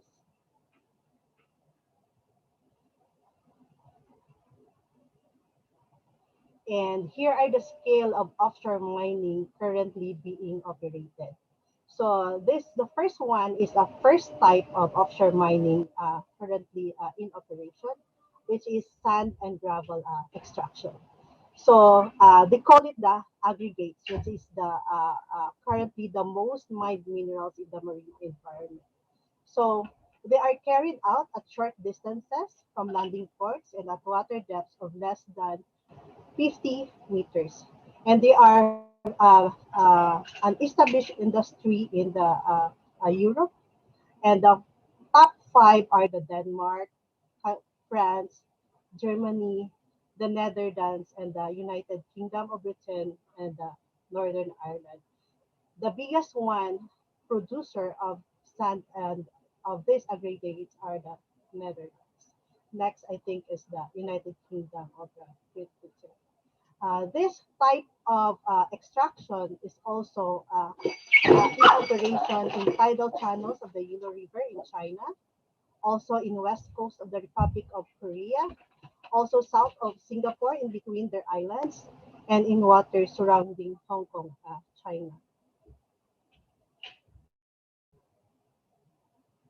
So this is the sand and gravel extraction in the United Kingdom. So in the Northeast Atlantic, so as I mentioned, Netherlands is the largest producer, along with Denmark, France, Germany, and the United Kingdom. And this map here shows the coastline, showing the location of aggregates license areas in the United Kingdom and the adjacent coast of the continental Europe. Next slide, please. So another type of offshore mining is what they call the placer mining. So placer deposits include minerals that have been concentrated by physical processes such as waves, wind, and currents. So mining resources around the Philippines has been reported in detail and presented by Dr. Yolanda. So this one is just, an overview from the global perspective. And from here, you can see that in the Philippines, in Luzon, what only reported was the titanium-rich magnetite in the Luzon of the Philippines. And among these placer mining, the biggest one um, uh, in operation actually are the diamonds. That's global data from the global data. Next, please. So what are the potential impacts of offshore mining to our ocean, given that all of this offshore mining are conducted in a shallow waterbed, and that it employed dredging system to excavate material from our seabed? So I will talk about, the process of mining uh, with different mechanism or different methods. So here are the options on how seabed mining has been done. So these are different types of extraction permit and the allowable water depths that can be operated, and also the seaworthiness, which is a qualitative judgment on the ability of the technology to operate safely in a range of marine conditions, like if there's, waves, winds, and tides prevailing in the area. Production rate is a qualitative description of extraction that varies from uh, uh, 10 to 100 tons per day to 100 to 10,000 tons per day. And these are the limitations and the capability of this extraction technique. So far, this trailing suction hopper dredger has high seaworthiness and high production rate among the options that I presented. Next slide. So this is the process of seabed mining. So this is an overview on how seabed mining are being conducted. And it's good that JDVC also explained in detail on how their operation for offshore mining are being conducted. But just to have uh, a short discussion and overview on how offshore mining are being operated. I'll just show this to you now. So this diagram is from the CAXIM. It's Kiwi against seabed mining in New Zealand.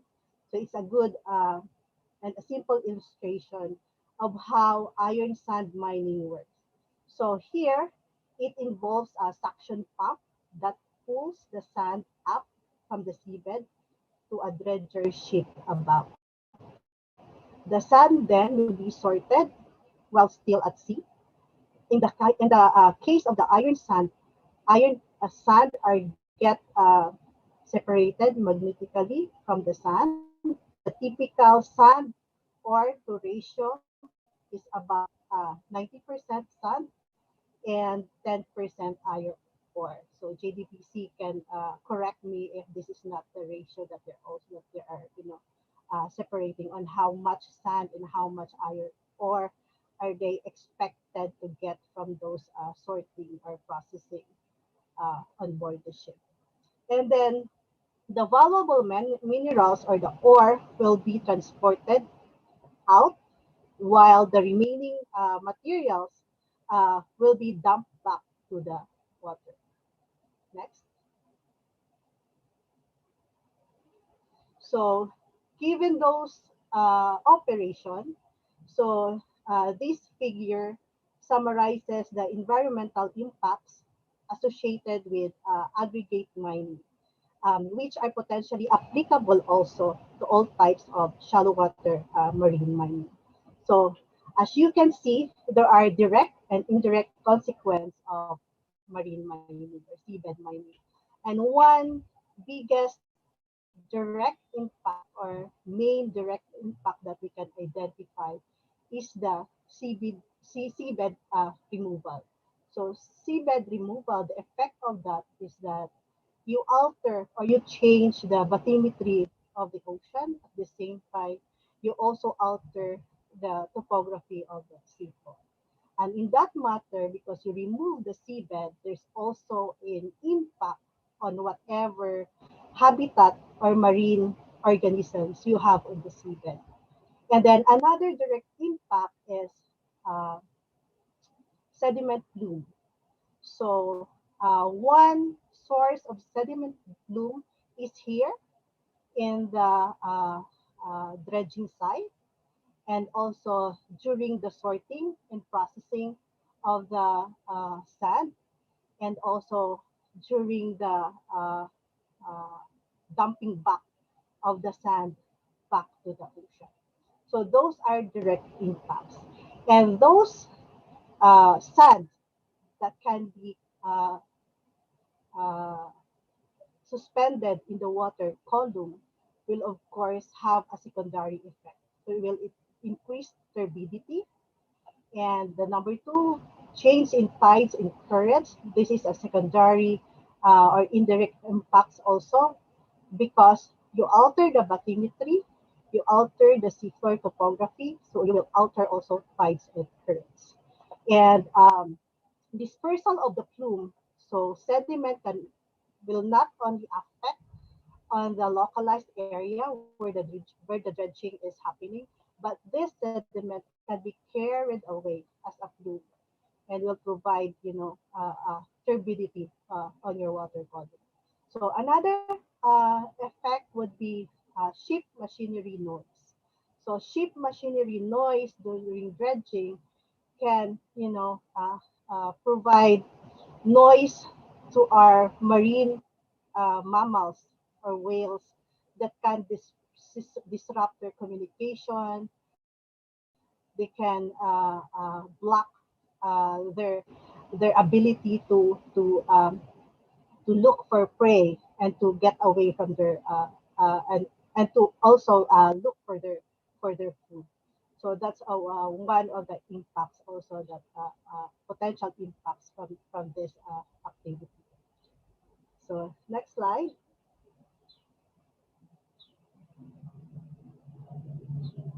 So I just want to also to note that in addition to both direct and indirect impacts, there's also a cumulative impacts that can occur. So cumulative impacts are created as a result of combination of seabed mining project together with other activities causing related impacts. And they can be related to compounding activities in the single seabed mining operation, or if there's multiple mining operations also in the area interacting with each other. So these impacts also occur when there's an incremental impact of project combined with cumulative effect like climate change and effect of mining from past present and in the future project if there's mining that already existed in the area.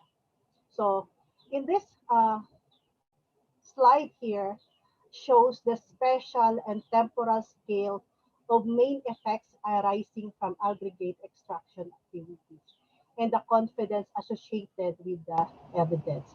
So given those potential impacts from seabed mining, so the group of experts summarize what are the spatial and the temporal effect of those activities.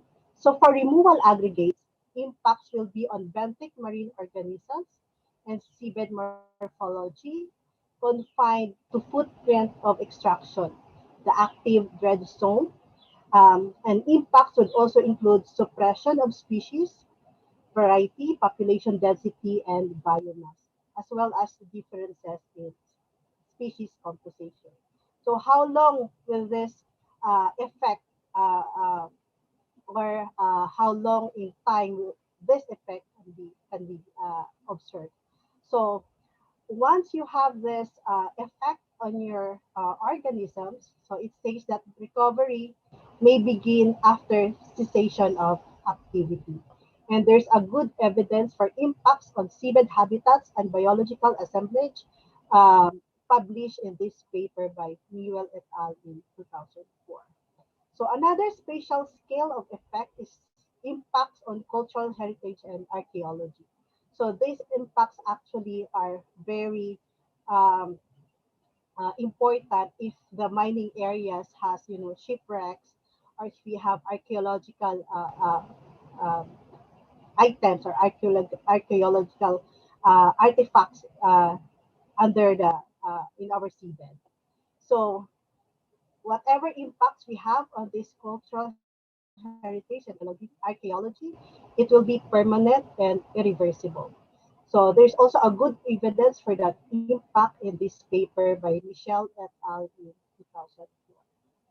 And on the formation of sediment blooms, so from 300 to 500 meters of sand particles deposition up to 3 kilometers where particles are remobilized by local hydrodynamic conditions. So the temporal scale of that would be the longevity of sediment blooms would be up to 4 to 5 tidal excursion. 4 to 5 tidal excursion meaning you have 4 to 5 ebb and flood tide for fine particles. And this was documented in this paper. So confidence in understanding of sediment bloom has been assessed as high according to the same report. On visual disturbance, it may affect seabirds and marine mammals. Special extent of effect depends on the organism. So it will depend from one organism to another. So it will be confined only to period of extraction activities. So, however, there's little evidence unlikely to be different from other forms of shipping or other forms of operation. So another extraction activities is the noise disturbance, the impact of that. So changes in noise levels detectable up to several kilometers. Behavioral responses likely to occur over much more limited distance and little risk of hearing damage. So this impact will be confined only to period of extraction activities. And evidence of that hearing thresholds only available for few species. So no other data has been presented for much more number of species, but only few species has been mentioned by Cephas in 2009. For the collision risk, so it will be confined to activity footprint, to this collision between ships in operation, and it will be confined to period of extraction and activities. And there's also little evidence unlikely to be different from other forms of shipping. For sediment deposition, from 300 to 500 meter for sand particle deposition up to 3 kilometer where particles are remobilized by local hydrodynamic conditions. Heaviest particles settle almost immediately, while lightest particle will settle within one tidal excursion, meaning a tidal cycle of ebb and flood tide, according to CEPAS 2009. So confidence is high from modeling studies and direct observations at a number of sites. Next slide. So those spatial and temporal scale, however, depends on the type of dredging or the type of operation of the offshore mining. It will depend on the intensity of dredging, depending on the locations where dredgings are being conducted, and also will depend on the local hydrodynamic conditions of the location of offshore mining. So the report also gathered, these are documented environmental impacts of offshore mining for sand and gravel extraction. So here in Western Australia, in Owen, Anchorage, so this is from Walker et al. 2001. Dredging in shallow nearshore water associated with significant conservation values, example as seagrass, coral communities have adverse effect on marine habitats due to direct seabed disturbance and indirect effects such as elevated turbidity levels. Other concerns include changes in nearshore wave and current conditions, which could affect shipping movements and seabed shoreline stability. The seabed shoreline stability also promote a natural protection from storm surge. In the European Union, so the European Union includes 15 countries. So from OSPAR 2009, so this is actually an association or a committee of 15 European governments. So from that report, loss of abundance, species diversity, and biomass of the benthic community in the dredge area. So this is localized only on the dredge area, zone of the dredge area. Similar effects from turbidity and resuspension of sediment over a wide area. Benthic impact is a key concern where dredging activities may impinge on habitat or species classified as threatened or in decline. So another location and a documented impact was in France, in Benthic. So they have this 10-year monitoring program after the offshore mining. So, and it revealed a change in substrate from gravel and coarse sand to fine sand in the dredge area. The maximum impact on benthic macrofauna was a reduction of 80% in species richness and 90% in both abundance and biomass. In the surrounding area, the impact was almost as severe. So whatever the impact on the dredge area, it was also similar on the surrounding area.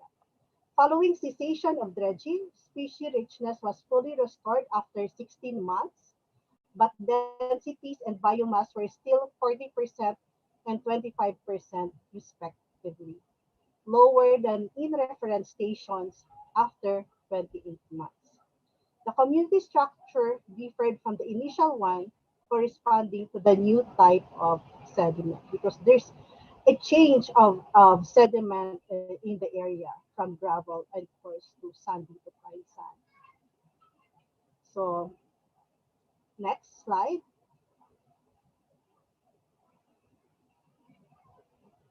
So in the United States of America, actually currently there's no more offshore mining currently in operation in the US. But this was a review in 2013 by Michelle et al. Uh, in which she has a comprehensive review of impacts from dredging operation, identifying the most severe effect, which is entrainment of benthic organisms, destruction of essential habitat, increased in turbidity affecting sensitive fauna like corals and suspension feeding organisms. In Moreton Bay, Australia, impacts documented was alteration of the existing tidal delta morphology by removal of a small area of shallow banks, In most cases, the prevailing sediment transport processes would result in a gradual infill of the extraction site. And this is lastly from the Baltic Sea. Benthic recolonization at a site formed by sand extraction was investigated some 10 years after the cessation of the dredging. So this is a long-term monitoring of the area. And then after offshore mining ceased, they conducted this study. So the examined post-dredging pit is one of the 5 deep, which is up to 14 meters deep, that was created because of the dredging. So there's a 14-meter pit created with a static suction hopper on the sandy, flat, and shallow, like 1 to 2 meter part of the inner pack bay. So organic matter was found to accumulate in the pit, resulting in anaerobic conditions and hydrogen sulfide formation. Macrofauna was absent from the deepest part of the pit, and recolonization by pre-mining benthic fauna was considered likely. So there's no more chance that a benthic fauna will grow back to that area. So those are some of the documented reports of the impacts around the world that was compiled in that report by the United Nations. So I have to discuss here in the Northern Territory of Australia. So in Australia, they have a 3-year moratorium on exploration and mining in its coastal water. So it started in 2012 until 2050. And that moratorium was extended until 2021 just to ensure that appropriate review of seabed mining is completed. So my discussion in the following slide showing the impacts of shallow seabed mining is from this report by Smith in 2018. Um, this report is part of the 3 report that was prepared by the Department of Environment and Natural Resources to conduct a review of their seabed mining. So this report described the environmental values of the Northern Territories coast and seas. So they were able to identify what organisms and habitat will be affected, the potential impacts of seabed mining on the environmental values, and the information gaps to manage these impacts. Next slide. So they have an infographic showing the impacts of seabed mining on fauna or on organisms. So number one, boat strikes and entanglement of wildlife impacting marine reptiles, marine mammals, fish, birds, and invertebrates. Because of the presence of equipment in the sea, so there's a tendency that there would be a boat strike. And also, if there's a light, especially during operation during the night, there can be also a bird strike wherein a bird will strike to the boat because of it will lose its orientation because of the presence of the light operating during the night. And then second one identified impacts was underwater noise like blasting and vibration, potentially causing mortalities or stress, disruption of natural behavior, and reducing access to feeding grounds, nesting sites, and other essential areas impacting marine reptile, marine mammal, fish, and the invertebrate. So you can see here in number 2, uh, uh, highly affected organisms are the turtles, um, the fish, and also the marine mammals. So another impact is chemical discharges and hydrocarbon spills, which can poison wildlife, impacting marine reptiles, marine mammals, fish, birds, and the invertebrates. And number 4, identified impacts was turbidity, which is the sediment that has been stirred up in the water column, coming from the sediment bloom. and smothering with sediment impacting invertebrates and the fish. So sediment suspended in water column can also lessen the light penetration in the water column that can affect primary productivity. At the same time, it will clog also the gills of the fish and will have an impact also on that type of organisms. Marine pests, including foreign algae, shellfish, and other invertebrate species can compete or auto-compete and prey on native species of invertebrates. So this marine pest can be brought by equipment coming from other countries, from other or equipment coming from the other countries along with the ship that can introduce aquatic invasive species in the area. And then number six impact is the removal and alteration of habitat. So whatever, because you remove the seabed, in return, whatever habitat you have on that seabed will be altered and will be highly impacted. Next slide. So this one are the impacts of seabed mining on ecosystem processes. So our ocean have, various ecosystem services, and from that report in Australia, they just mentioned these few ecosystem services that will be affected by the offshore mining.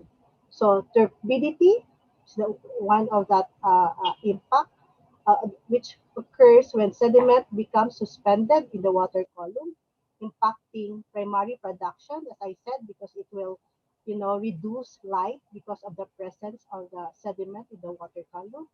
And it will impact also nutrient cycling and hydrology and currents of the ocean. And then organic enrichment can cause other significant disruptions to primary productivity and nutrient cycling in coastal communities. And next one is removal and alteration of habitat impacts will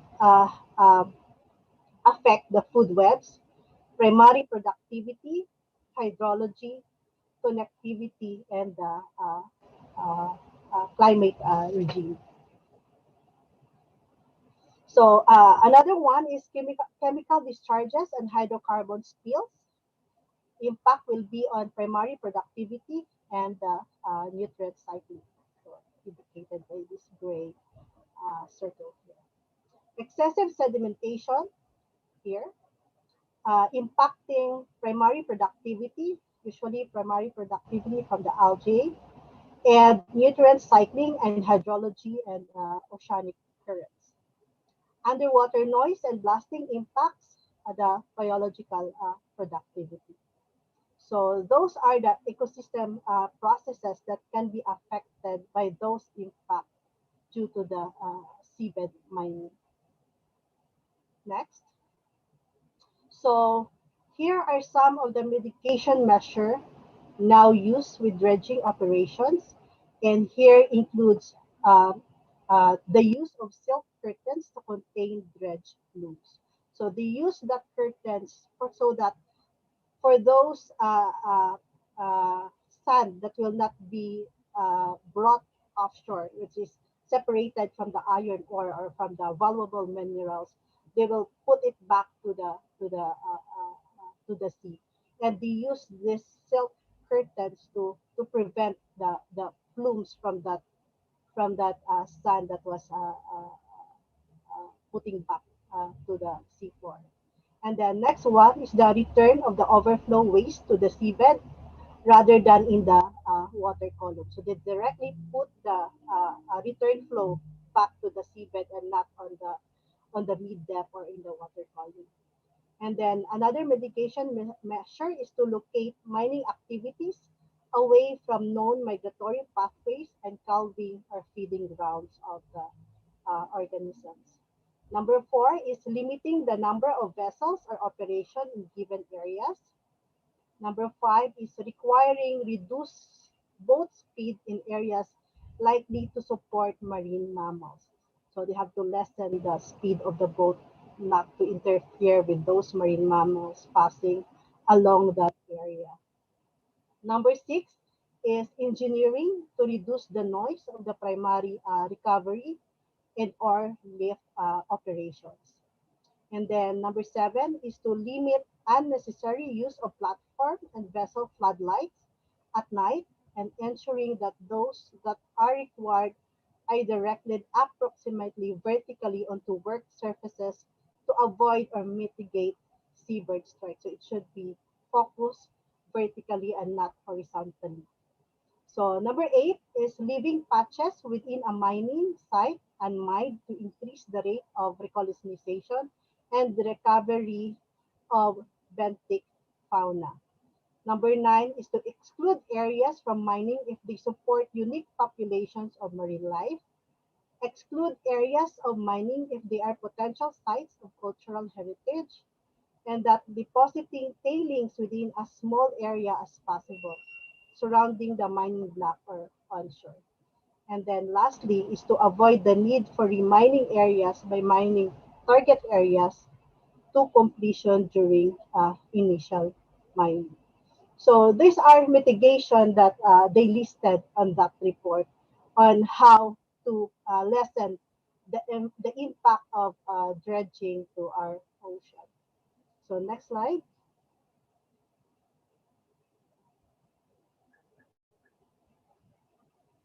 So going back for the Philippines, so what you can see here is the map of the Philippines. So let's discuss what we have in the Philippines, what we need to protect, and what we need to consider for the offshore mining. So Philippines, as you can see, is an archipelagic country. It's made up of hundreds of islands. It has a bigger total water area compared to the land area that we have. And our coastline is among the longest in the world, uh, with most of our coastal municipalities living around this coastal area. And that 60% of our total population live within these coastal communities. So in terms of oceanography, what we have so far in the Philippines. Next slide.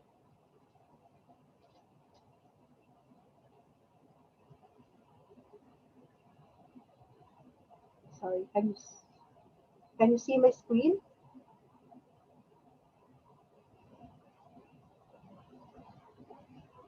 Can you see my screen?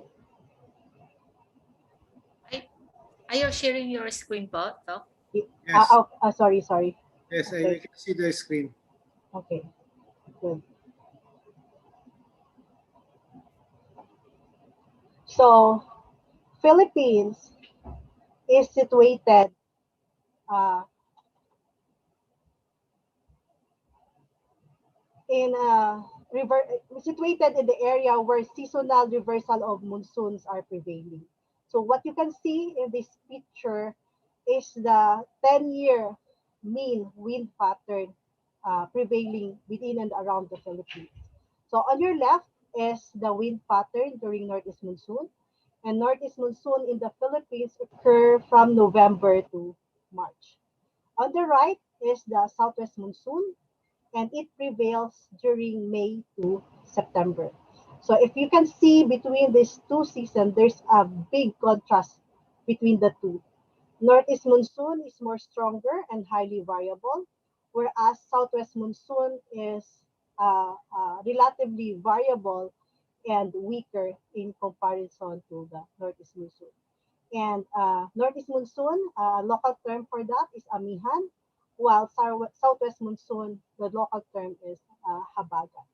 So using this wind, this red here that you can see on the left side of the Philippines are indicators of upwelling regions. And as you know, upwelling is a process in which deep, cold, nutrient-rich water rises towards the surface, and those upwelling areas or regions are considered to be biologically productive because of that mechanisms, and they are good fishing grounds. So those areas indicate upwelling, while the blue areas indicate the downwelling regions, which is the reverse of the upwelling. Next.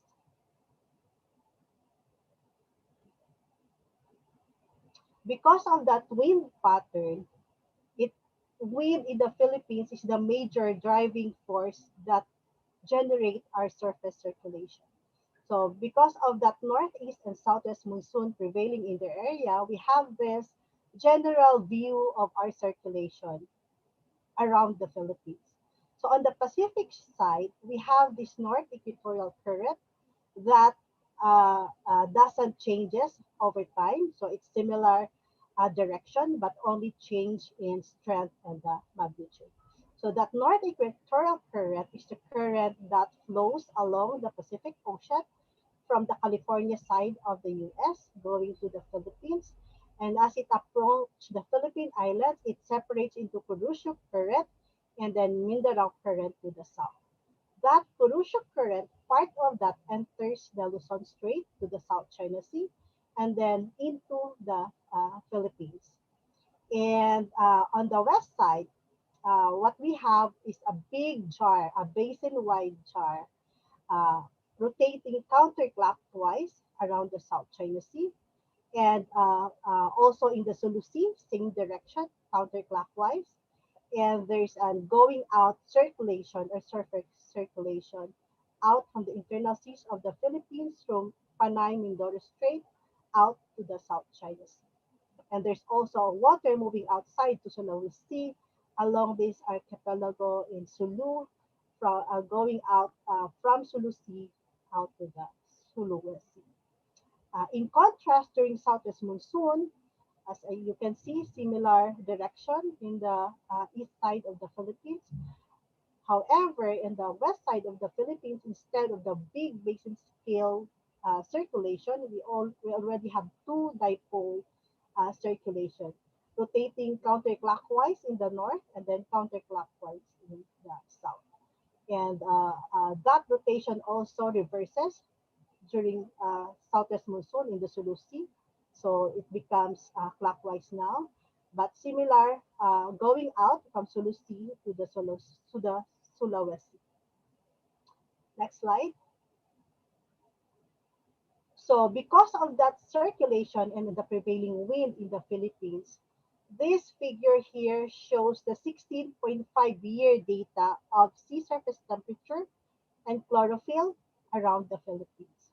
So this monthly mean data from January to December, and as you remember, Philippines is under the influence or situated under the influence of the northeast and southwest monsoon.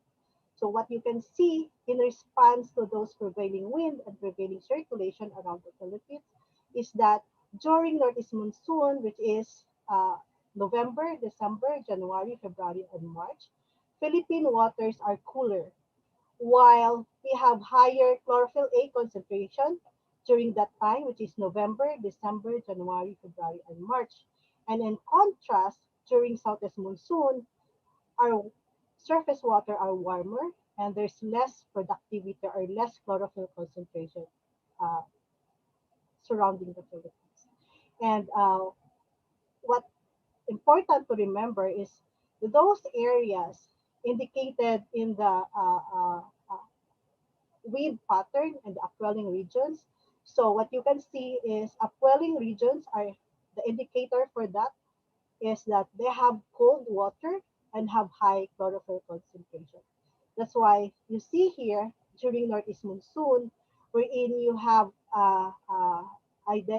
we had identified upwelling regions on the west side of the Philippines.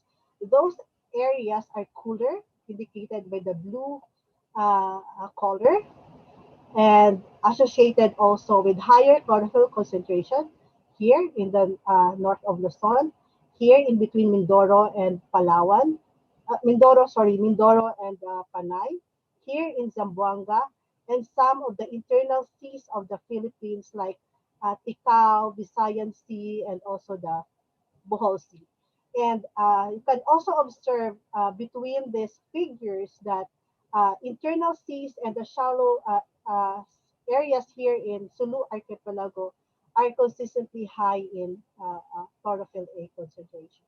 So there's a very notable contrast between productivity and sea surface temperature characteristic or pattern within and around the Philippines during monsoon period, during northeast and southwest monsoon. Next. So what we have also in the Philippines are internal waves. So internal waves is another mechanism aside from the wind that drives upwelling. Internal wave also is another mechanism that increase or sustain a high productivity areas within and around the Philippines.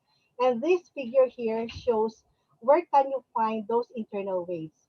So here in Sulu Archipelago, so here at Pearl Bank, there's a internal wave generation that propagate from the Sulu Archipelago across the Sulu Sea up to Palawan.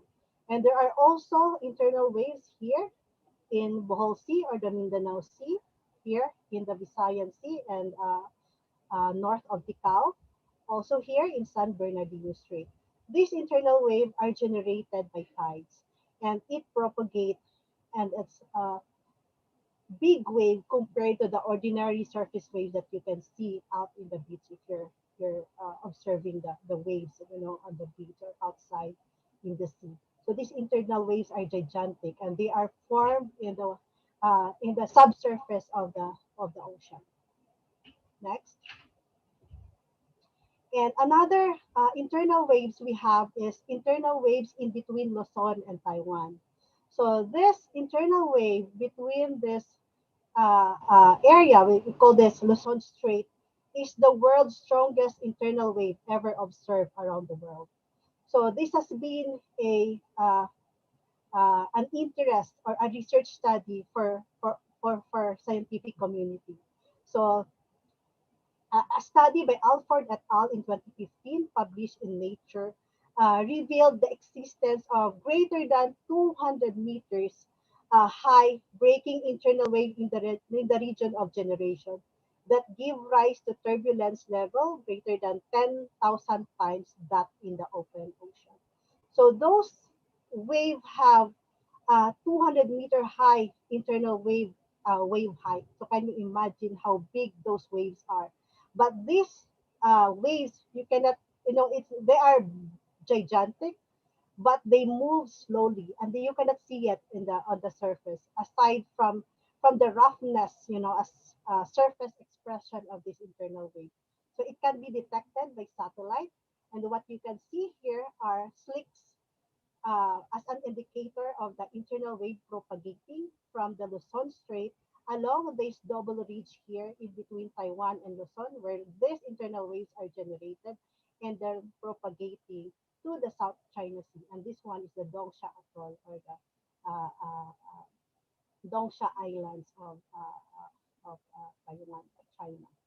So here on the right is an animation. So it shows the color shows the temperature and indicating the propagation of internal wave from this generation side, propagating to the South China Sea and part of that to the Pacific side of this strait. So another important to consider is our marine biodiversity corridors. So as you can see here in the figure on the left, so marine biodiversity conservation corridors are indicated by the dotted lines, and those dotted lines are here. We also have here in Cebu to Passage Corridor, also here south of Zamboanga in Taptana Corridor, and also here Bohol Sea Corridor, and also here between Mindoro and Panay, and also here at Balapac Strait south of Palawan. And also another consideration is the marine protected areas around the Philippines. So as of 2020, these are the marine protected area, locally managed, indicated by the green color, while the NIPA sites are indicated by the blue color. So what we have here is the NIPA site around Batanes. Also here in Palawi Island, Santa Ana, Cagayan. And here in Isabela, uh, here in Sulusi, and some other locations. So you can see here the NIPAS and the locally managed MPAs we have around the Philippines. So these are considerations that we can look to mitigate impact or potential impact of seabed mining to our marine resources or to our ocean. Next one. So this figure here just shows you uh, lots of benefits that we can have from our ocean.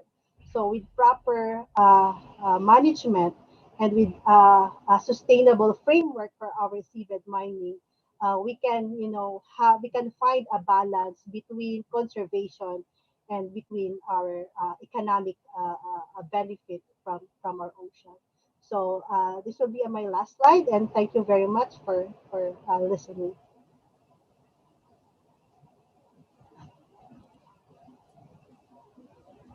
Thank you so much, Dr. Charina, for that very comprehensive talk on the potential impacts and mitigation techniques for offshore mining, as well as to our other distinguished speakers, to Engineer Ted, Engineer Mon, and Dr. Yoli.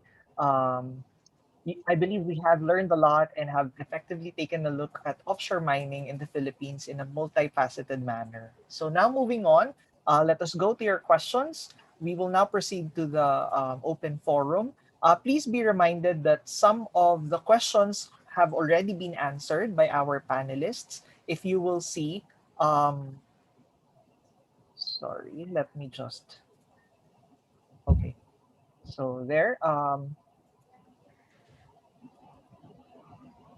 okay, so for the Q&A, I will call on one of our distinguished professors in the department.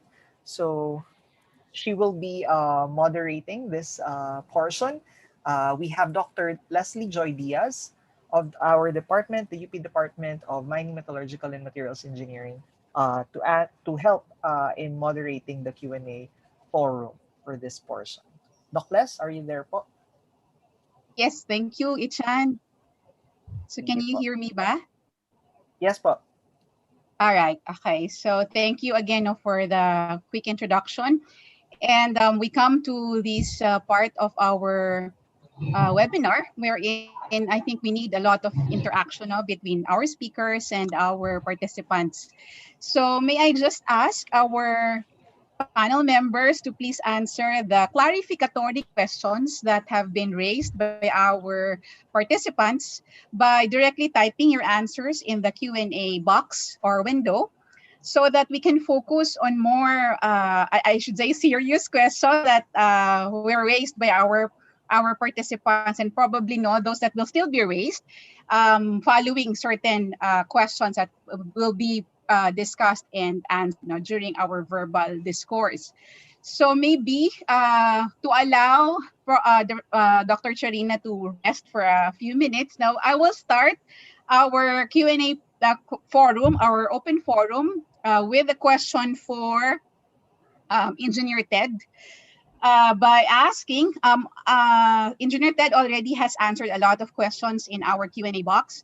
And if I may just summarize some of them, Engineer Ted, many of your answers actually refer to the possibility or an ongoing efforts of MGBBA or DNR in amending or updating the RA 7942. Can you possibly elaborate more on that, Engineer Ted? Yes, with respect to the fines, because it was stated in Republic Act 7942, the amount of 5,000 pesos in any other violations, and not on the IRR. So on that case, to be able to change the fine, we have to, of course, amend or propose an amendment to the Republic Act 7942, which of course entails our appeal to the Congress. So that is the reason why we stated that to be able to change the fines is we need to, of course, amend the law itself, and it will take some time. So that is the reason why we cited that the needed amendment. So further, siguro, sir, there's another question about any incentives that can be given to those who will follow the stipulations of our laws. Yeah, it can be included actually on the proposed amendment. As I recall, there's an ongoing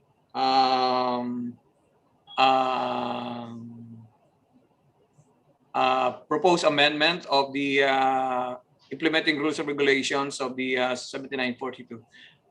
But again, as I mentioned, it has to be studied well. No, there are some actually incentives that's been given, but with respect to these particular questions or suggestions, of course, it has to be studied well, because the situation in Indonesia is totally different with the Philippines. We have our own mining laws, rules, and regulations, and also with Indonesia. But giving incentive is, of course, it was included, no, on actually on a majority of our policy. All right, thank you, sir. Sir, rest muna kayo. Lilipat muna ulit ako dun sa ating ibang panel members. If I may ask, Dr. Yolanda Aguilar, the question that I can see from our chat box is about, if I may just go back to it, no. Can you give us an idea on how much of our resources are still remains to be explored? No? What portion of unexplored offshore areas in the Philippines? Can you estimate more or less? No? Can you give us an estimation of that? Good afternoon again. As far as the explored areas in the Philippines, I think we're just starting, because most of the researches that we have done in the past are merely exploration, or not in detail. So it's just part of some researches. So I think we are just in the process. We are still in the infant stage. So we still have to explore a lot of areas in the Philippines, because, as I've said, we have indications that these areas contains gold, copper, or zinc, but as to the amount or to the volume of ores that we have, we don't have a big data on this. We're still building our database. Okay, thank you, Thank you. Dr. Yolanda. There is a follow-up, I think, question from one of, yeah, you have. If I may, I just want to ask to add to what Engineer Sandoval had answered about the incentive. Actually, the MGB and the mining industry are giving awards to different companies who are performing well in the exploitation of mineral resources in the Philippines. And that award is being granted every mining forum at the end of the year.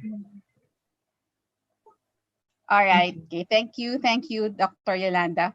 Then, if I may now proceed to Sermon. Sermon, one of the questions that are raised here asks for clarification why there was a need for the Mpsa to be divided into portions. That is purely the business strategy of the owner. If they want to sell portion of the Mpsa, if they cannot mine the whole 14,000 and they think they can sell it to liquidate and get some cash that can be used for exploration, that's the strategy. So it's more of a business business scenario. So they sell portion to other companies, and one portion, more than 3,000 hectares, was returned to the government through relinquishment. So in the end, all of those are duly approved by the DNR. So in the records of the DNR, the parcelization has been in effect. All right. So sir, ituloy na natin dun sa question ni Sir Eric kasi it's related to that as yung technology, ano.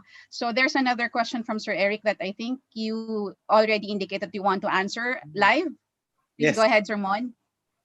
Yung final product, ang target talaga is 60%. Based dun sa initial design, 2 pass.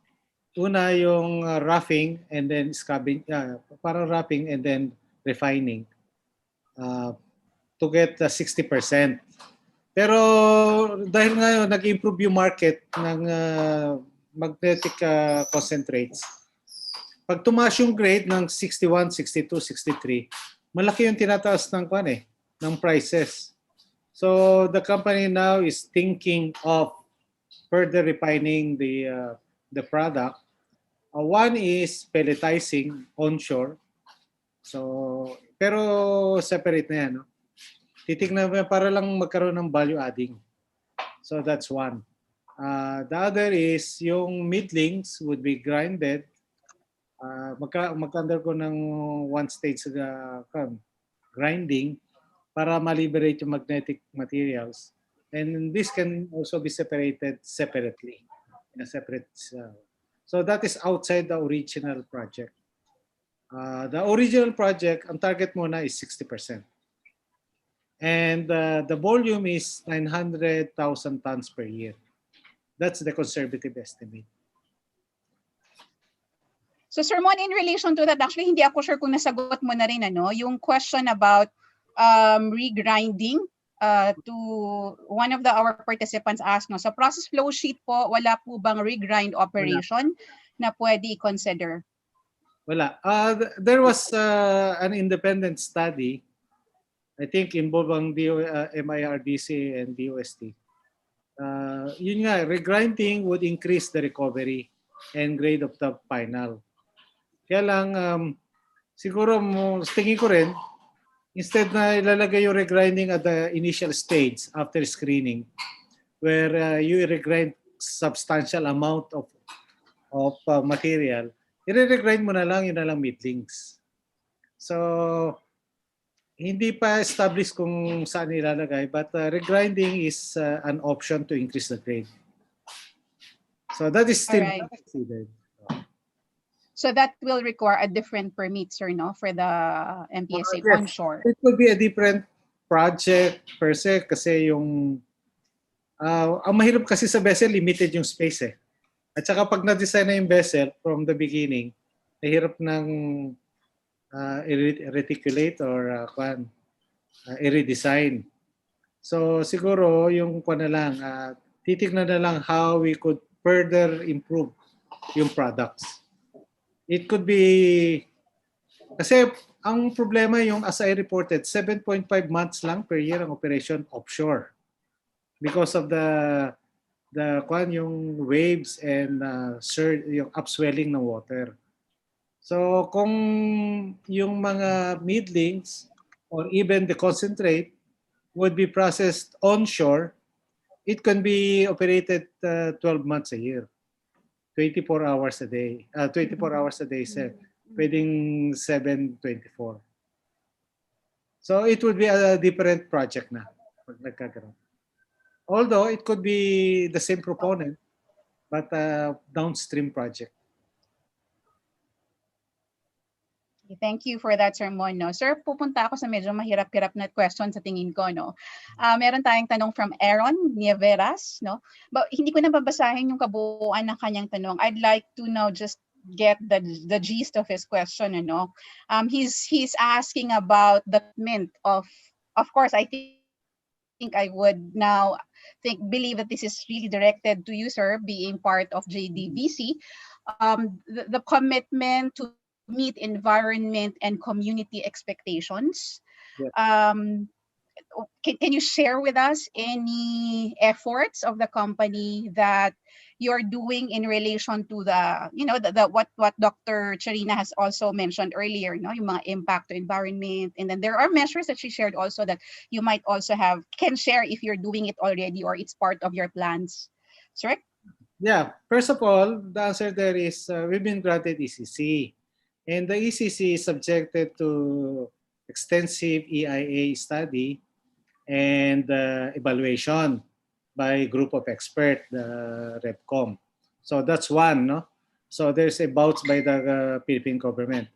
And among the, to be more specific, yung mga yung pinaka-major impact naman ito yung plumes eh.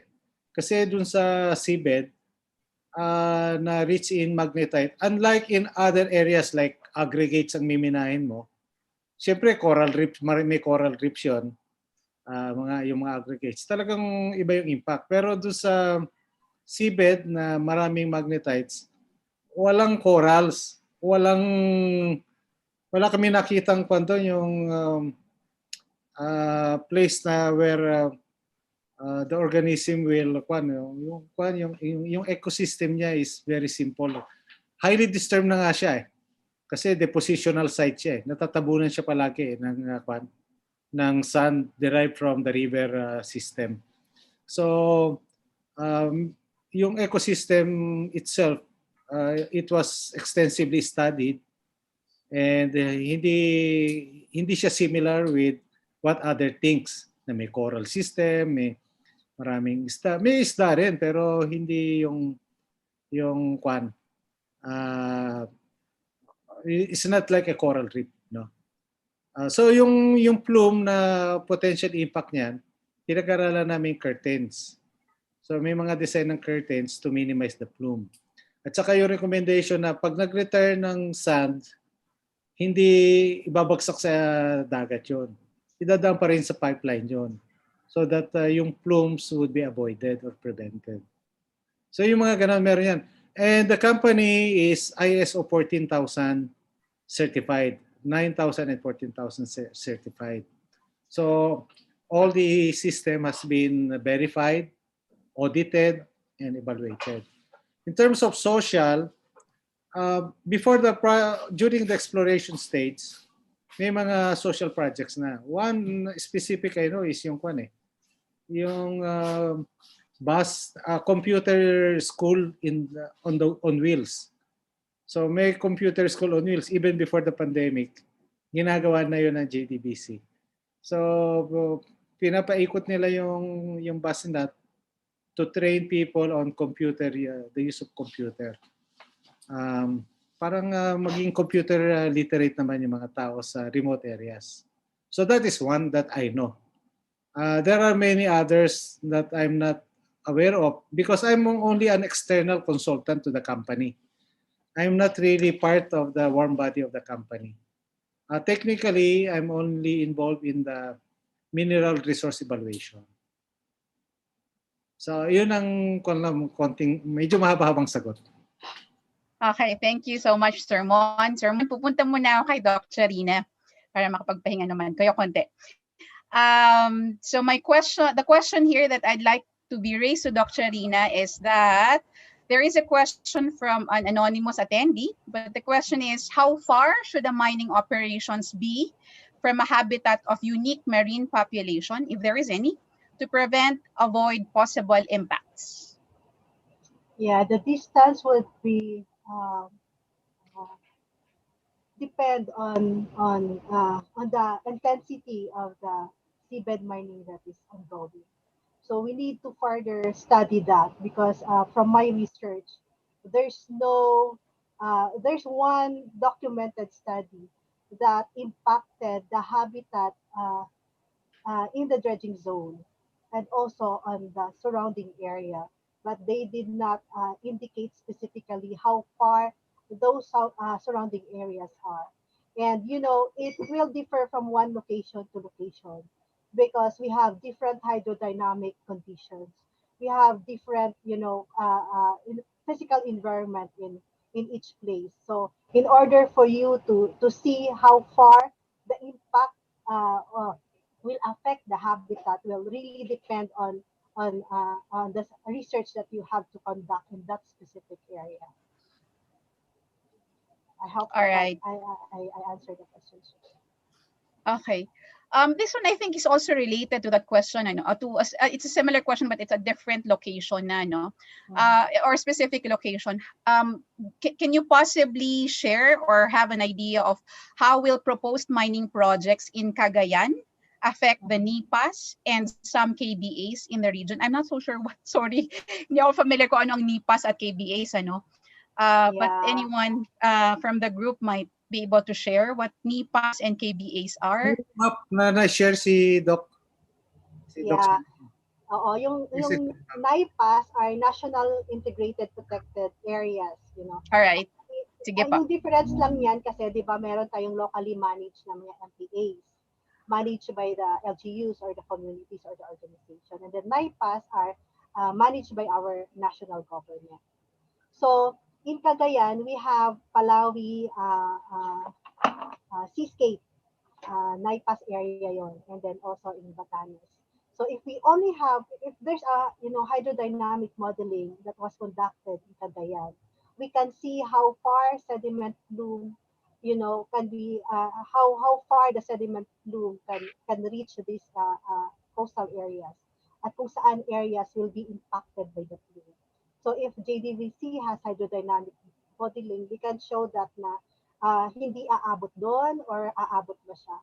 So we can mitigate kung anong measures ang pwedeng gawin to prevent yung impacts doon sa ating mga MPAs.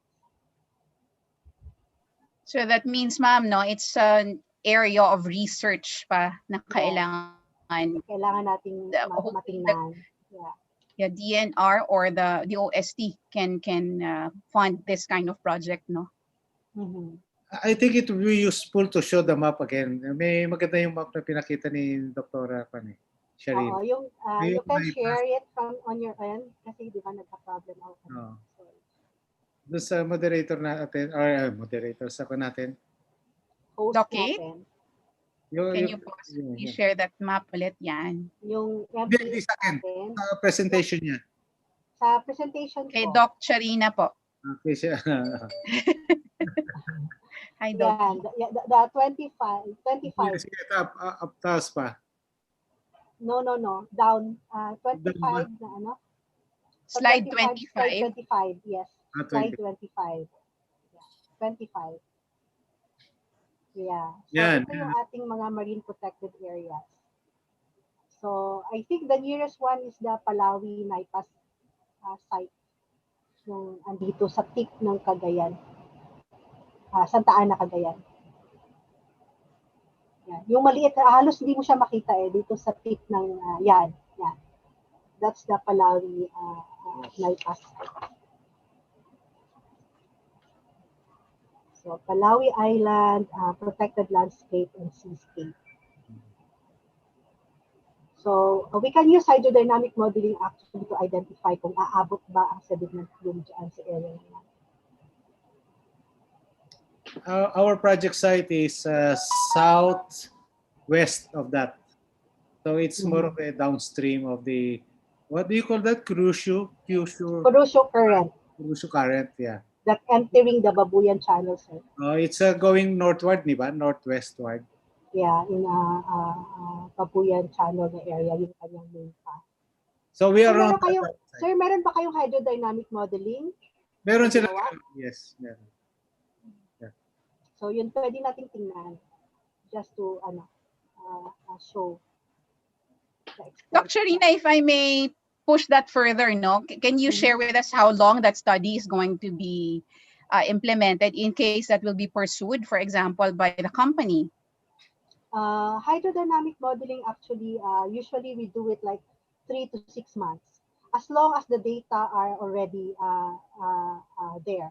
So important for the hydrodynamic modeling is the bathymetry of the area. So yun yung pinaka-importante, yung bathymetry, and also data like temperature and salinity, and also we have tide gauges in Cagayan that we can use as input for the model also, and there's also wave gauge by NAMRIA also in Claveria that you can use as input for hydrodynamic modeling. So we need baseline data as input for the hydrodynamic modeling, and as long as those data are available, we can do it at 3 to 6 months. All Pero right. kung kailangan pang mag-gather ng data, then more time may be needed to do that. All right, sige. May nag-raise hand daw. Let me just check who this raised hand is. Whose hand is this that is raised? Teka, titingnan ko lang po muna. Mr. Richard Alamo.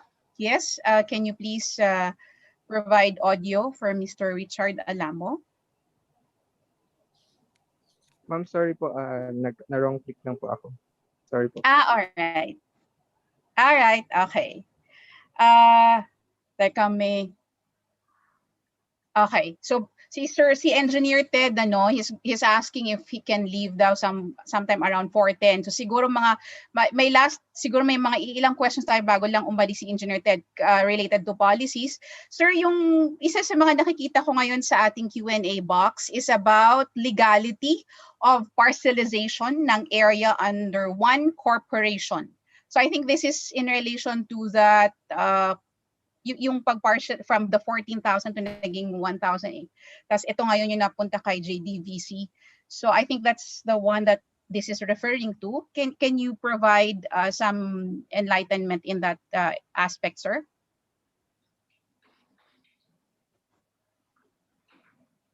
Yes, actually po with respect to Mpsa, when it was applied, it cannot be divided. Ang nadi-divide po kasi yung magkakaroon ka ng ng contractor or subcontractor or contractor on that, no. But recently meron kaming ginagawang policy na dapat isang Mpsa, isang contractor. Kasi po ang nangyayari nga, meron minsan na isang Mpsa naghahati-hati yung mga contractor. So ina-apply po ang Mpsa, it cannot be separated, no. So pagka nag-apply ka, it should be one Mpsa, and then you will apply for another area, it should be another Mpsa. So ang nahati po siya nga ay kapag may mga contractor na, bale, no? So there can be, previously po mayroong mga more than one contractor in the Mpsa, kaya naghahati-hati sila. No? But Mpsa itself is hindi po siya pwedeng mahati. So but again, sabi ko nga po, meron kaming draft guidelines na dahil nga para ma-address yung ganung problema sa mga conflict in the contractor and Mpsa holder na na dapat isang Mpsa, isang contractor lamang po. All right, I hope that Clarify that kasi I'm involved in that.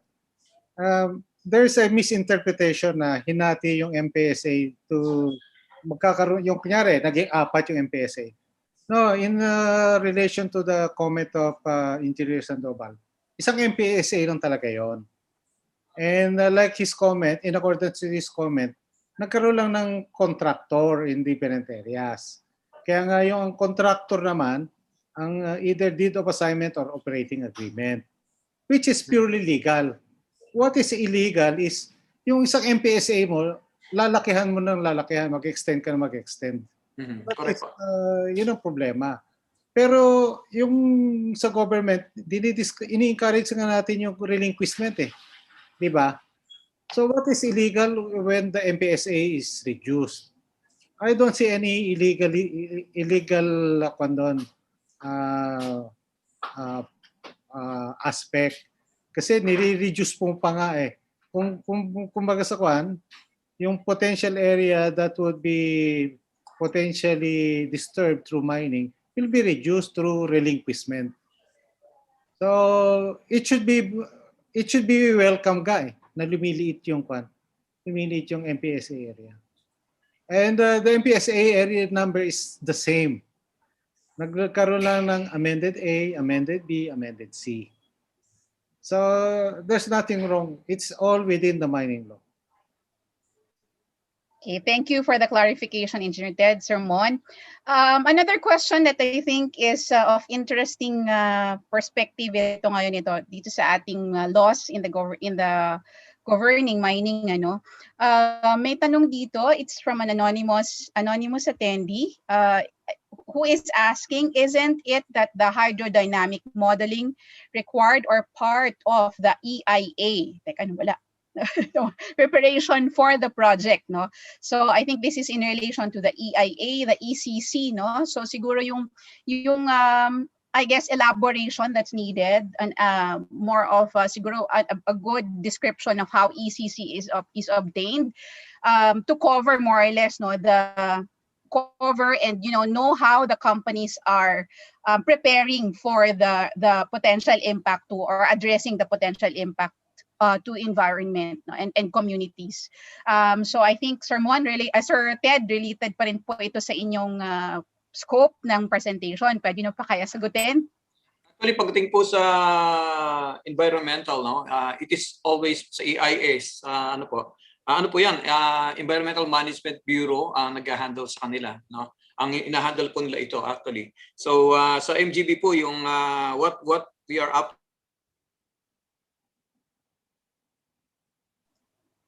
Hala, ako ba nawala o si Sir Ted? Si Ted. Ayan. Hindi ako sure, Yeah. Sir Mon or engineer. Yeah. Ayan na, Sir Ted, we lost you a bit. Okay, as I repeat, medyo po naging unstable yung ano nga dito, no, yung internet connection. Okay na po ba? Narinig niyo na ako? Okay. Yes, sir. Yun Yes, po, sir. as I mentioned, it is more of the concern of the Environmental Management Bureau kasi po incorporated to those submissions sa EIS. Sa MGB po kasi, it is not included actually, except kung hihingin ng MGB yung data patungkol nga doon sa hydrodynamic modeling. But in the MGB side, what the company submitted to us and we review and approve is yung pong environmental protection and yung environmental protection and ano po, and enhanced program, no, yung EPEP. No po. So more on EMB ano po siya concerned sa EIS. If I can provide also an answer. Yes, go ahead, Sir Mon. Based on my experience as a former member ng EIA Review Committee, part of my profession is environmental consulting. Yung mga projects that would apply for ECC, magsasabit muna sila ng intent and then project description.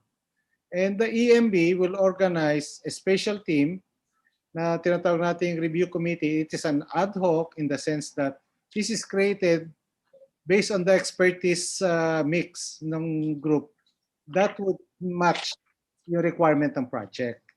And the members of that are high caliber personalities, not only from the government, but from the academe and from the private sector. Like the caliber of Dr. Sharina Repolio. Ganun yung mga members niya, very distinguished. And one of the first step na gagawin ng EIA, yung scoping session. The scoping will define what are the potential impact, extent of impact, and therefore the studies that will be required. So the EIA system is fully functional and efficient in ensuring those important environmental aspects will be considered. So let's be confident with the EIA system. All right, thank you for that, Sir Mon. No? So actually, dudugtong siguro ako dun sa sagot nyo na, Sir, no? And then I'll throw this question to Dr. Charina. Dr. Charina, the mitigating technologies or techniques that you have shared with us, as well as the potential areas of concern regarding the impacts of these offshore mining, no, and related near-shore deep sea mining activities, ano.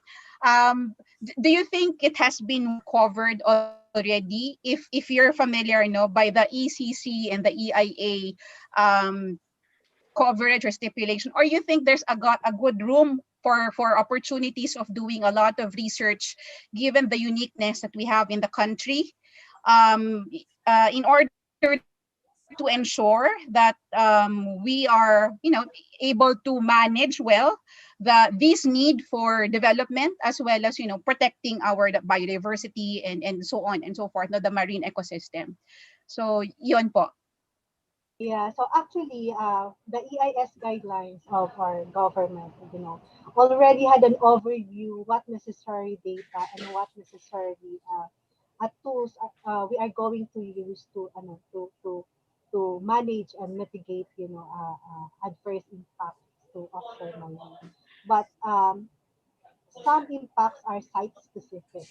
So we really need, so along with those guidelines, we really need to have like a localized research in each area kung saan ilalagay yung isang operation for mining. So I think for every mining located somewhere in the Philippines, we need a localized study that we need to do. Ano ba yung existing habitats doon? Ano bang valuable organisms yung nandun? And then do a hydrodynamic modeling to see the extent of the impact of from the operation and what organisms are mainly affected by it. And it's localized, so it's different from one place to another. So I think that's the thing that we have to do. Though we have the set of guidelines, general applicable for the whole Philippines, but we need more research on a site-specific areas.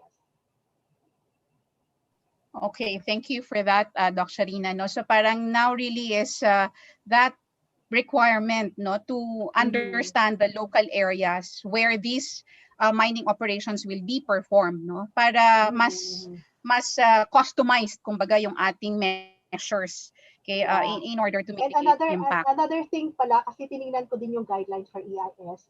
There are yung hydrodynamic modeling kasi is not specifically detailed yung ano bang dapat hydrodynamic modeling yung ginagawa for offshore mining. Kasi iba siya for ibang hydrodynamic modeling like yung mga mining natin from the land that need an expansion near the shore.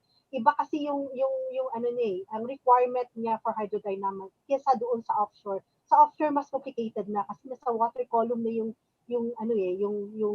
suspended na sediment. So ibang approach. So I think yun yung nakita kong kailangang i-refine siguro for offshore mining is on how hydrodynamic should be conducted. Kasi hindi siya nakadetalye doon sa EIS. So hindi nakaka-capture ang dapat sanang makita para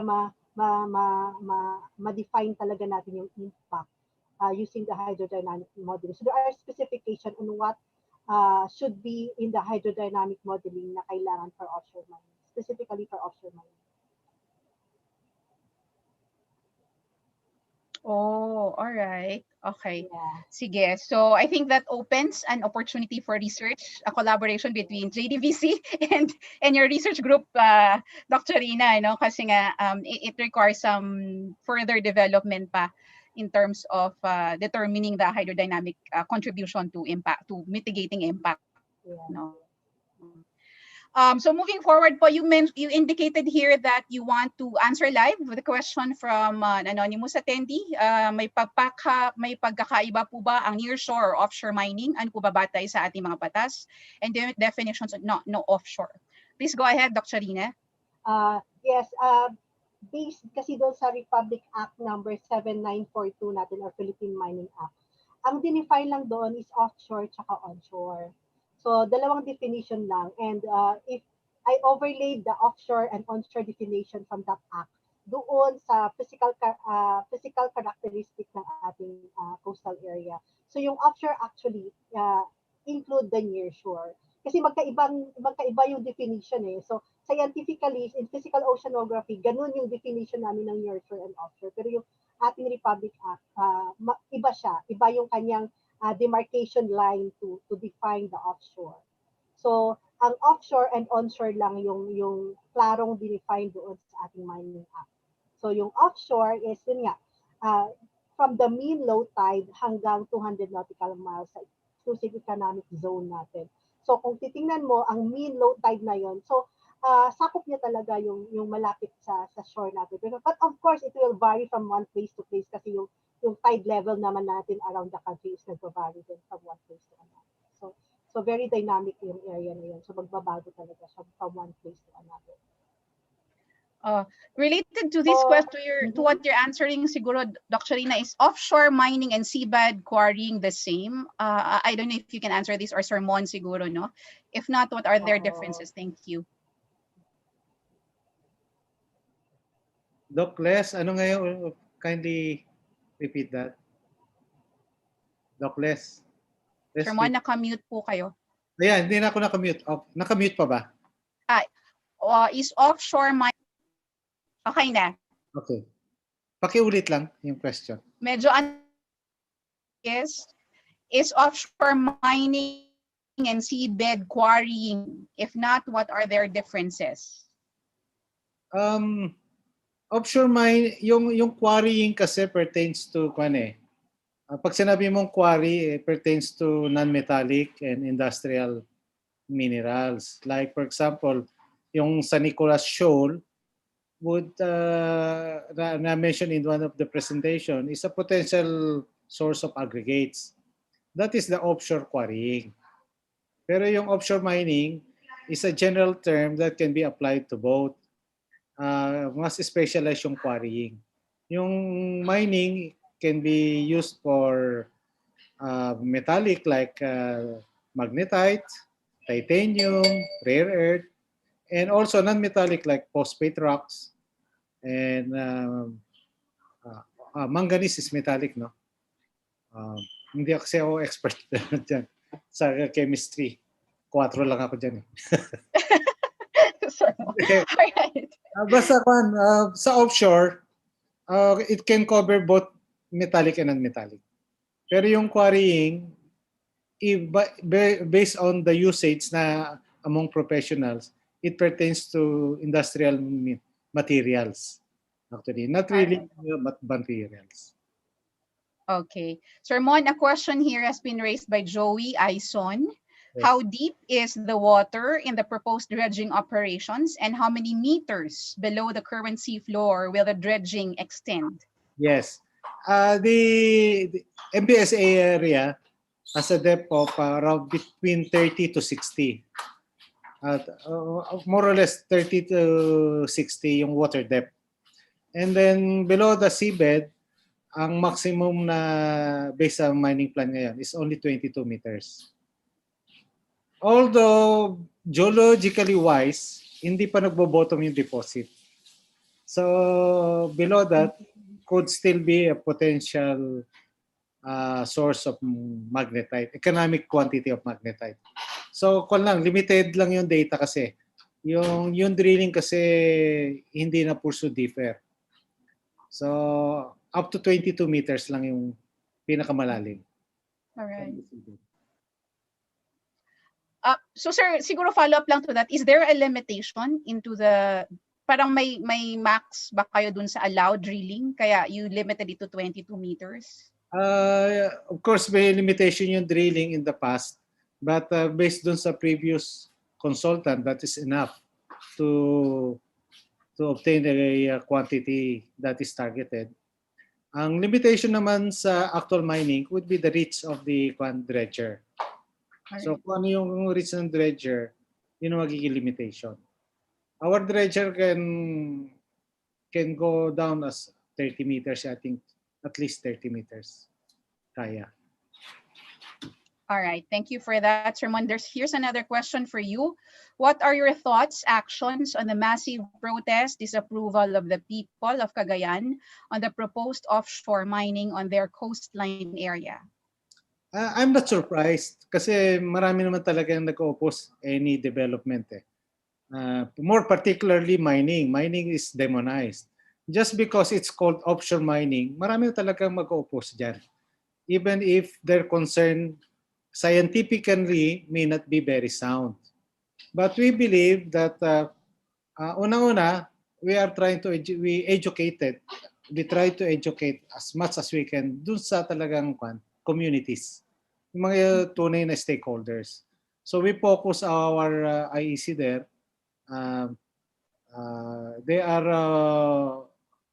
We ensure that they understand exactly what is the plan of the company and the whole project itself. Hindi namin ma-address of course yung mga taong outside the impact areas na hindi namin alam kung saan sila talaga. And yet they just oppose the project. Marami naman ganyan eh. Let's admit it. Na maraming dayuhan na nag-oppose. So in that case, we cannot do that. We have to use science as our basis.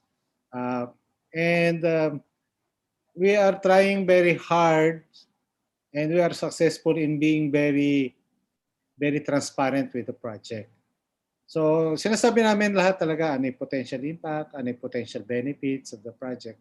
That's why a lot of the stakeholders in the municipality of Gonzaga at saka yung neighboring municipalities has issued approval to the project.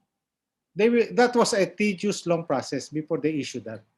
So hindi basta-basta may issue yung approval or endorsement. All right, thank you for that clarification, Sir Mon. Here's a question for Engineer Ted, though I think it's also possible for you, Sir Mon, to answer this given your background. So what are the components of a coastal geohazard assessment relevant for offshore mining? At what stage in the mining process will the coastal geohazard assessment be conducted? I think si Dr. Sharina ang All right, go. This. What I can say lang is our project site is at least 15 kilometers away. So if they can visualize that, kanina nga, just to help most of the audience visualize it, yung distance between Rizal Monument and Oblation, you can put it inside the area, and yet you're still short by 2 kilometers, 2 to 3 kilometers. So ganun kalayo. Yeah, Dr. Rina, please go ahead if you have something to add to answer the question. Nakamute kayo, ma'am. Pakiulit-uli, ano yung hindi nasagot na question? So the question is, what are the mali. What are the components of a coastal geohazard assessment relevant for offshore mining?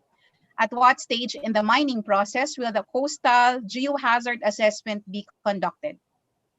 Oh, I think that's guidelines and policies of MJB. So hindi ko rin alam on basta before they approve the permit, they need to have like geohazard assessment and EIS na kailangan gawin. So yun yung idea ko na before the mining operation will commence, then all of those EIS and geohazard assessment should be done na before the operation.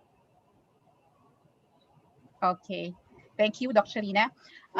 Here's a question for Sir Mon. Sir Mon, can you also shed light, provide explanation on the non-compliant status of JDVC? During the duration of my data gathering for my graduate thesis, MGB Region 2 said that JDVC is not compliant on the submission of your tenement, environmental, and social development programs. I don't know where you got that data, but I respect you. Kung sino ka man naggumawa ng yung study mo na yan, I respect you because you have your own source. But I cannot comment because study mo yan eh. So, hindi ko naman alam yung detalye ni study mo. Who are your sources and how credible are they? But one thing that I can share with you is just recently, I think I'm talking about the month of June this year. We were issued by the Regional Director of MGB Region 2 in Tuguegarao a certificate of good standing. So that means we are compliant with all the regulation, wala kaming violation. And that should speak for itself. All right. Okay, here's a raised hand pala, no, Dr. Yolanda Aguilar. I'm sorry, I did not see the raised hand. So please go ahead and respond to this question or a previous question that was raised earlier. You mentioned about the coastal and marine geohazard assessment of Cagayan. Actually, the MGB through the Marine Geological Survey Division is currently conducting coastal geohazard assessment around the Philippines. So what we do is like we do beach profiling and then echo sounder survey, like bathymetric survey. So we would like to know the the sea floor topography of the area. In the case of JDBC, I advise that they from time to time conduct or monitor the changes in the topography of the continental shelf around their mine site, because they will be suctioning and getting sediments from the ocean. So there will be artificial what do you call it, bangin ba? Magkakaroon ng, yeah. So there's a possibility that especially the coastal areas of Cagayan is mostly covered by loose sand. So there might be some collapse because the hard rocks are usually exposed north of Santa Ana. In the Apari area, it's more loose sand. The hard rocks are mostly north of Santa Ana and Claveria. So I think they have to monitor the sea morphology or the bathymetry of the mine site. Ma'am, may I clarify some points that you have mentioned, no? So you're right now, you mentioned right now that JDVC has to do some regular monitoring of the change in bathymetry or topography.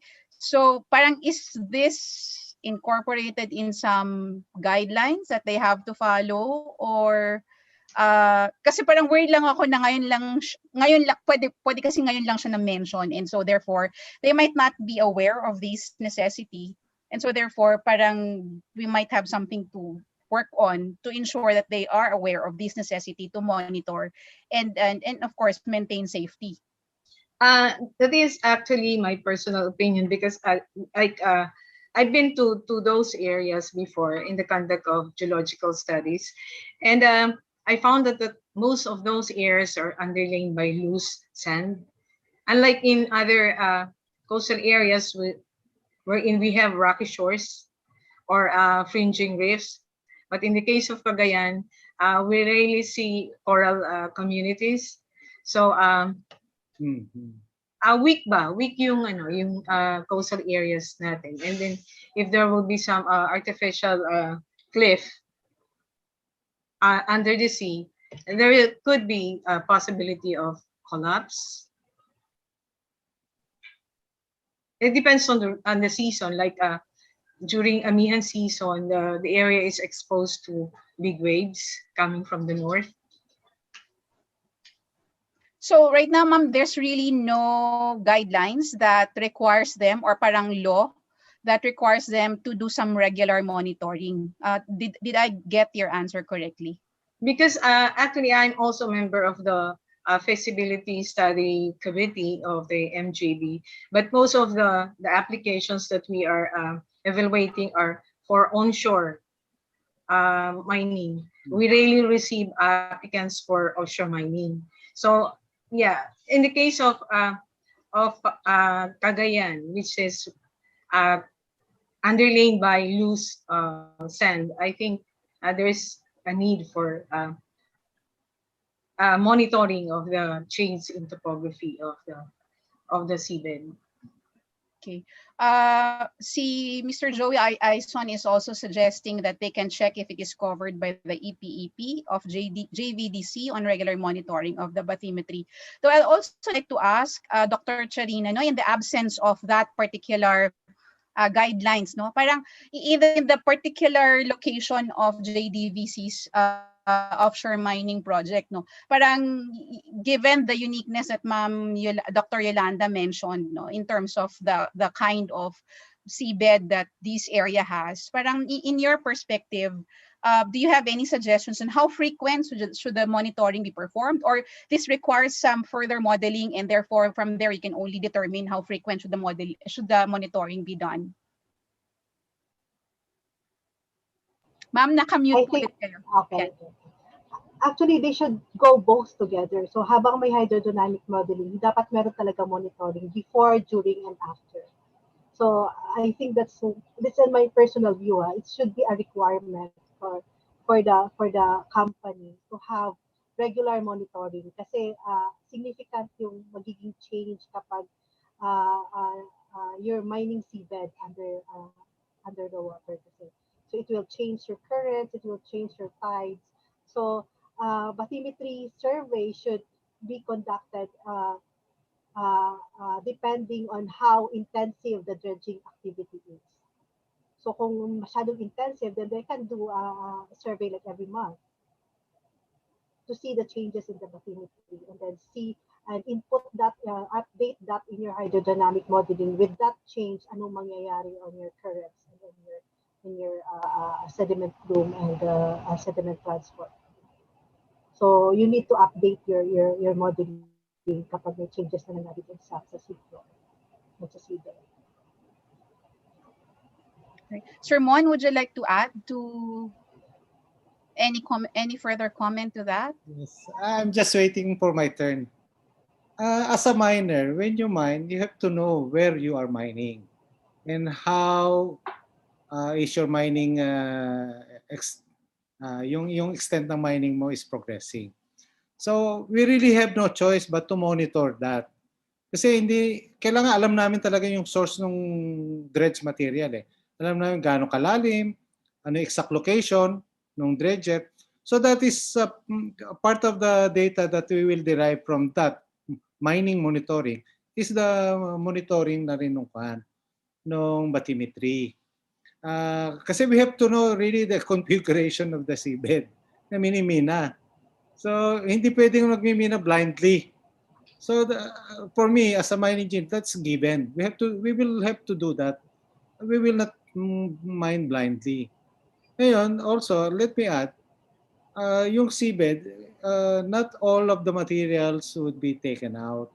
The maximum, based on my computation, is only 20% of the material. Kasi yung grade nga nung average grade ng deposit, diba? 26%. And part of the 26% needlings pa. So sa estimate ko, only around 20% of the volume of the material would be extracted out in the form of magnetite concentrate. So the remaining 80% will have to be returned. So yung i-return na yon, ang pinaka net effect lang is only 20%. So kung i-spread mo yan over 1,897 hectares, yung 900,000 metric tons per year, if you will spread it out, it's only very thin. Pero of course, hindi naman ganun nangyayari. Of course, we mine on a certain area. Ang point lang is, don't worry, we have to monitor it because it would affect the mining operation. Secondly, 80% of the materials would be returned, so it would mitigate. It would be a good mitigation also. And of course, the marine environment, especially in the north, is a very dynamic environment. So yung current na yan somehow contributes to the dispersal of sediments sa area. So yun lang. Okay. Sir, may tanong ako kay sir. Yes, please go ahead, Dr. Sharina. Sir, yung monitoring data niyo po, kanino po sinasabit? Kaya sasabit? Oo. Sa regional office 2, both MGB and EMB. And it's also accessible upon request for scientific study. Okay. So the region 2, sir, no? ISO 1, yung ISO parang namin, compliance, we have to prepare all the documents needed and comply with all the regulation, reportorial requirements. Otherwise, hindi kami ma-certify. Yeah, so Region 2 is holding this data. So that they Yes. magsasabi. Okay. Kaya sila yung nag-issue sa amin ng Certificate of Good Standing. Kung hindi ako nagkakamali, first week of June, nag-issue si RD Mario Ancheta ng certificate sa amin. Okay, sir. Noted. Thank you. Okay, thank you. Thank you, Sir Mon, Dr. Rina, Dr. Yolanda Aguilar, and for Sir Ted Dino na wala na sa ating activity, but nonetheless, we are so grateful. Siguro, to close this to close this Q&A session. Sir Mon, Dr. Rina, and Dr. Aguilar, there are still several questions in our Q&A box that if you can spare some time, if you have some quick answers to their questions, please provide them some notes or some points that they can carry from this from this webinar. And hopefully, if you can, we're willing to answer these questions also offline and send them directly through their emails. Please share to each other na lang po your email, your contact information, so that the discussion can continue. But what I can also say from this Q&A and webinar is that it is actually our desire from Triple M and SMEP that this occasion can also sort of become an opportunity to initiate some potential collaboration between the industry, the professional organizations, and the academe, to address certain issues that will help us ensure that the mining operations in the country respond to the economic needs without really having to sacrifice badly the environment that we all so depend on. So with that po, we thank you for your time. Thank you for giving me this opportunity to moderate the whole Q&A forum po. So may I now return the floor to Doc Kate or to Christian Aranz? Yes po. Thank you so much, Doc Doc Les pala, sorry. Ayan po, she is again one of the professors of our department, the UP Department of Mining, Metallurgical and Materials Engineering, who has excellently moderated the Q&A open forum of this webinar. Thank you again also to our distinguished panel of speakers. Kahit po umalis na po si Doc Ted, si Engineer Ted, sorry. Nandito pa naman po si Engineer Mon and si Doc Charina and si Doc Yoli. So thank you po ulit. I could definitely say that we have learned a lot of things, so many things about this very timely and interesting topic. So ayan po, before we end, I would just like to call on our final speaker for this afternoon. We have our closing remarks to be delivered by Dr. Alberto Amorsolo. He is the president of the Society of Metallurgical Engineers of the Philippines and a professor here also in our department. Doc A. Ayan, nandito na po siya. Yeah. Good afternoon to everyone. So actually, I prepared a summary of what was discussed in this forum. And so we had our offshore mining forum this afternoon, and this featured 4 distinguished speakers from industry, the government, Mines and Geosciences Bureau, and academia.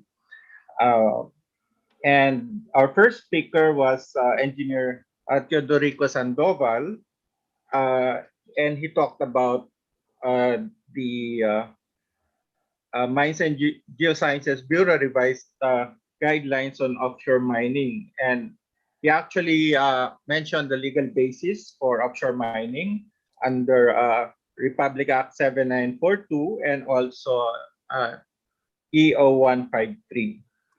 And basically, when you do offshore mining, you should try to maintain the biodiversity of the marine environment, and of course, maintain the safety in marine navigation areas, and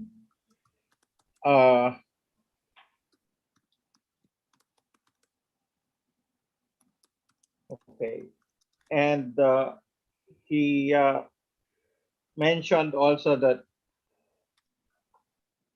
in offshore mining, actually, no permanent structures will be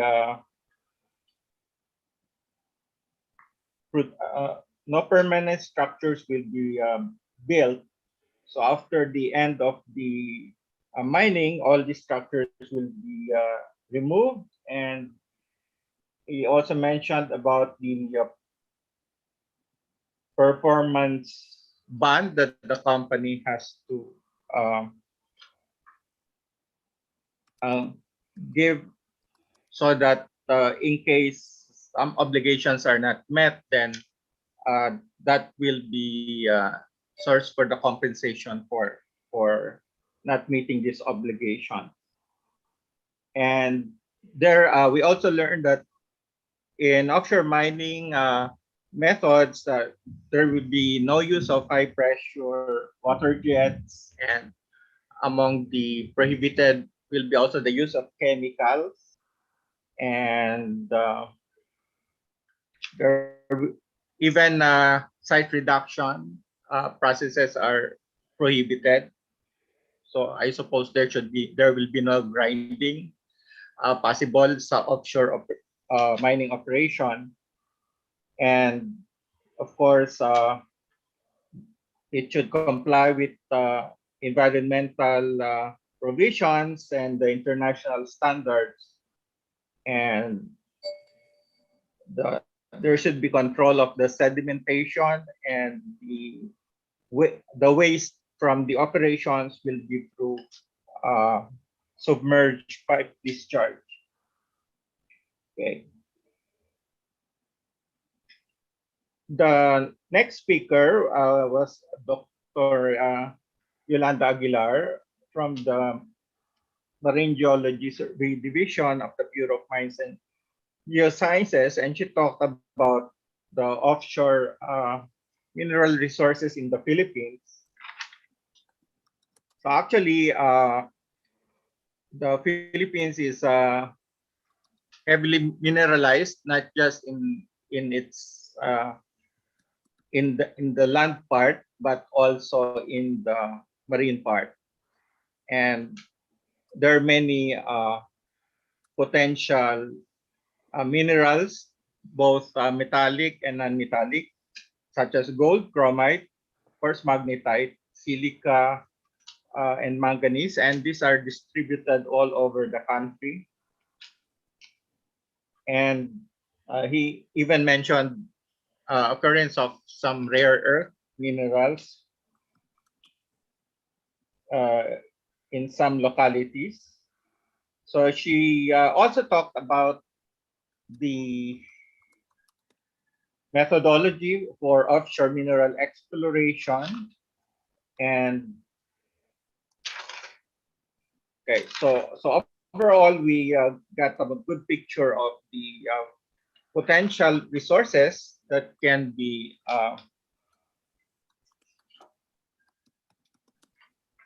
tapped for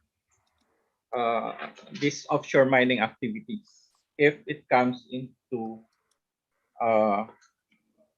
implementation stage. The third speaker was, of course, Engineer Ramon Santos, and he talked about the JBVC magnetite sand offshore mining project, okay, which will be implemented in Gonzaga, Cagayan. It has a projected lifetime of 25 years, and it's renewable for another 25 years. Roughly 15 kilometers, located 15 kilometers offshore, and the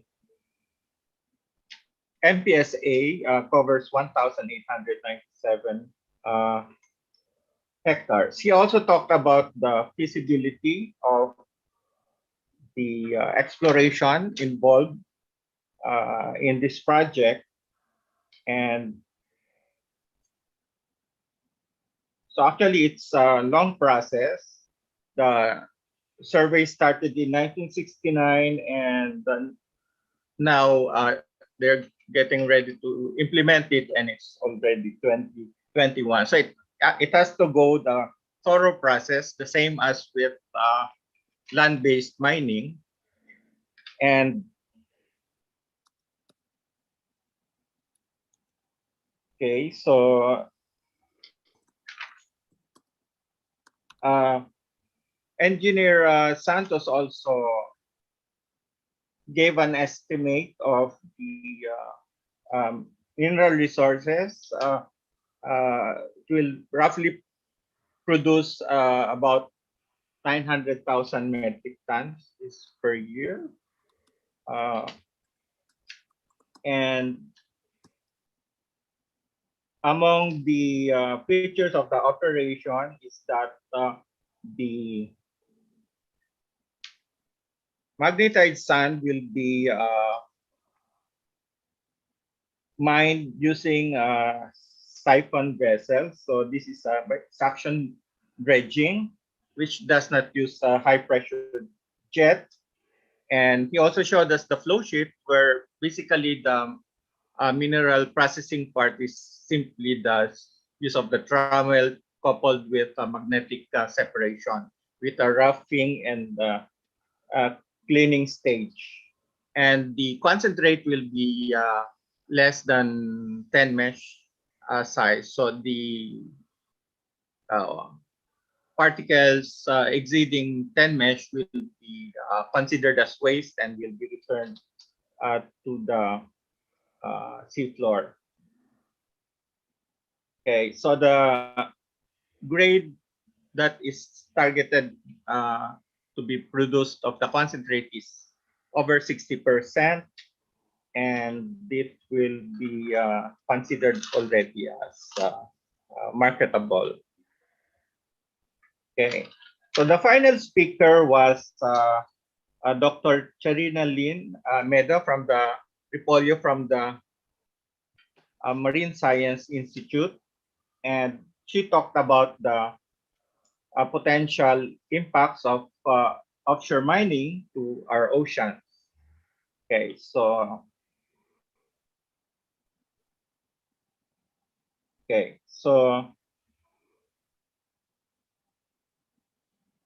so there it was mentioned.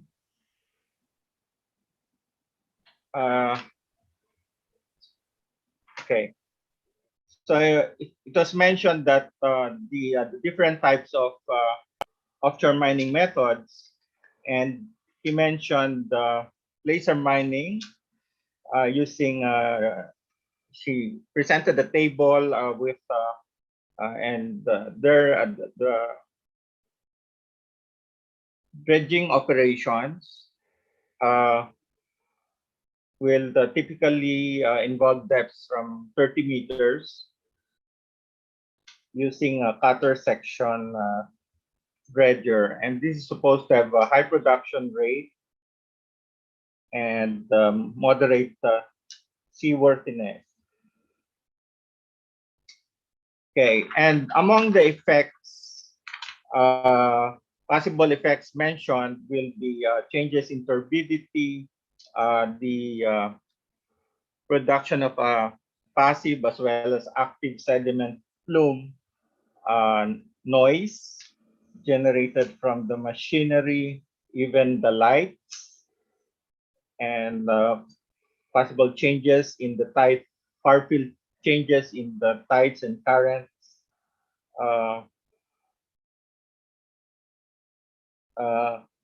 among others. And of course, in most cases, there will be an effect of on the fauna located in that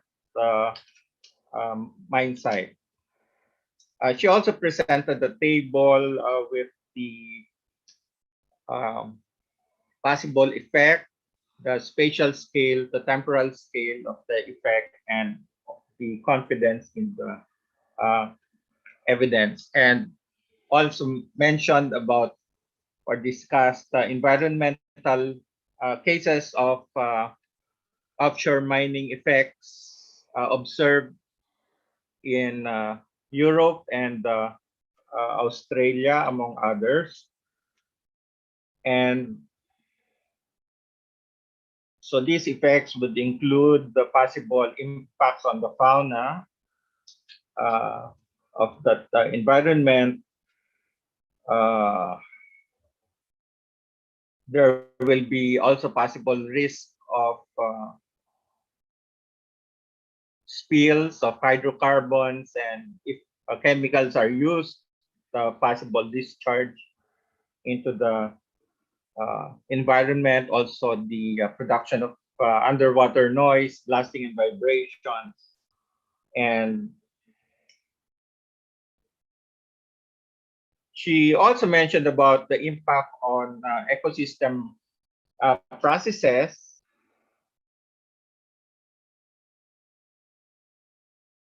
And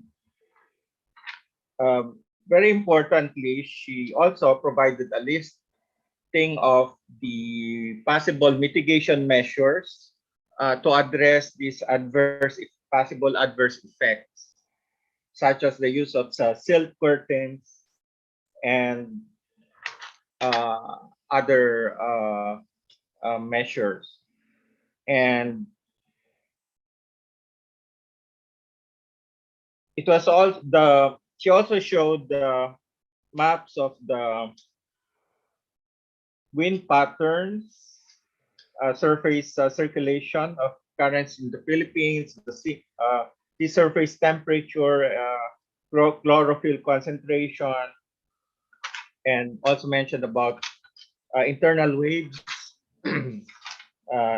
signatures in the country, which will affect turbulence levels in the marine environment. And of course, he mentioned about the marine protected areas and showed us a map of where these are located.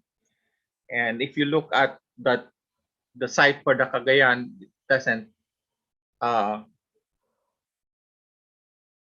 it isn't located at that marine protected area. Okay.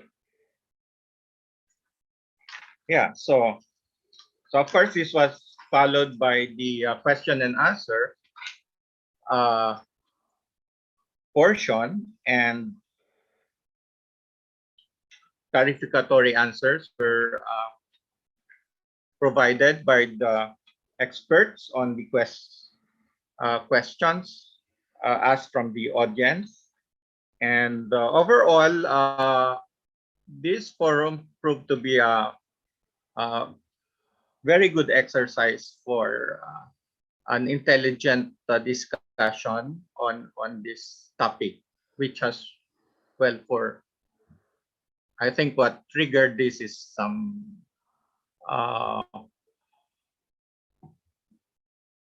maybe articles in the media that would, voice out, let's say, views from the opposition side. And it's best to, before we can make good judgment on a certain issue, of course, there's a need to be well informed on all areas. So one should know all the raised pros and cons about a certain issue, so that we can come up with a sound opinion on that matter, which will be our guide to make decisions pertaining to, let's say, a project like this one. Okay, so SMEP has been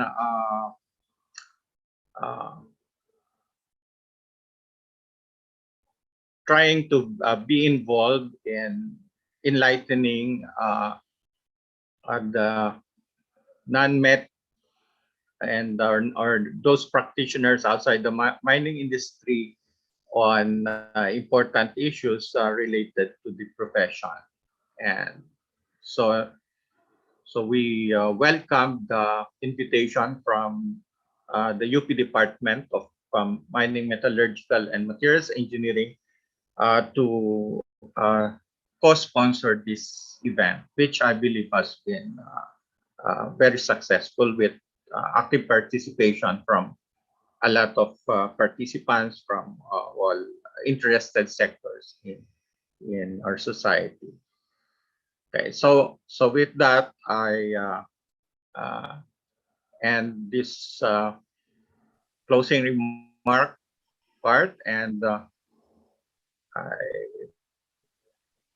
would look forward to more activities of this type in the future. Okay, so by the way, SMEP will be holding our MetCon metallurgical conference sometime in around third week of October. And we hope again that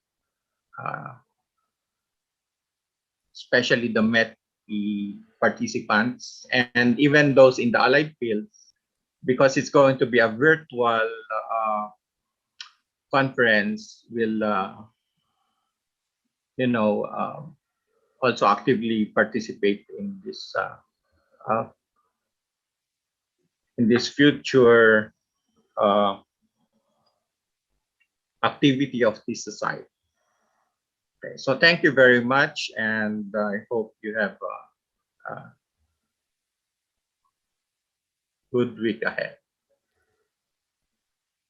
Okay po. Thank you so much, Dr. Amor Solo. That was very comprehensive, all of your summaries and the closing remarks. So that would formally end the event. But ayan po, if you notice, you have been promoted to panelists. So may I request everyone to please turn on your camera so we can take a very big group picture of everyone here who stayed and who remained. So yan. Sige, habang ina-open niyo po yan, I would just like to acknowledge all of the participants, all of the speakers, our co-faculty here, si Doc Candy nandito pa.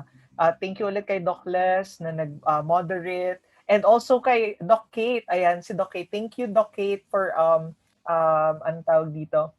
Being at the back end of ayan, ang daming mga slight problems, pero ayan, nagawa naman ng paraan. So ayan, let's wait for other people to turn on their cameras, please, if you can, so we can take a group photo. Ayan po. Sige, nag-open pa yung iba. Yeah, I would like to congratulate the UP Triple M at saka SMEP for this successful affair. Thank you po, Sir Mon. Thank you, Sir Mon.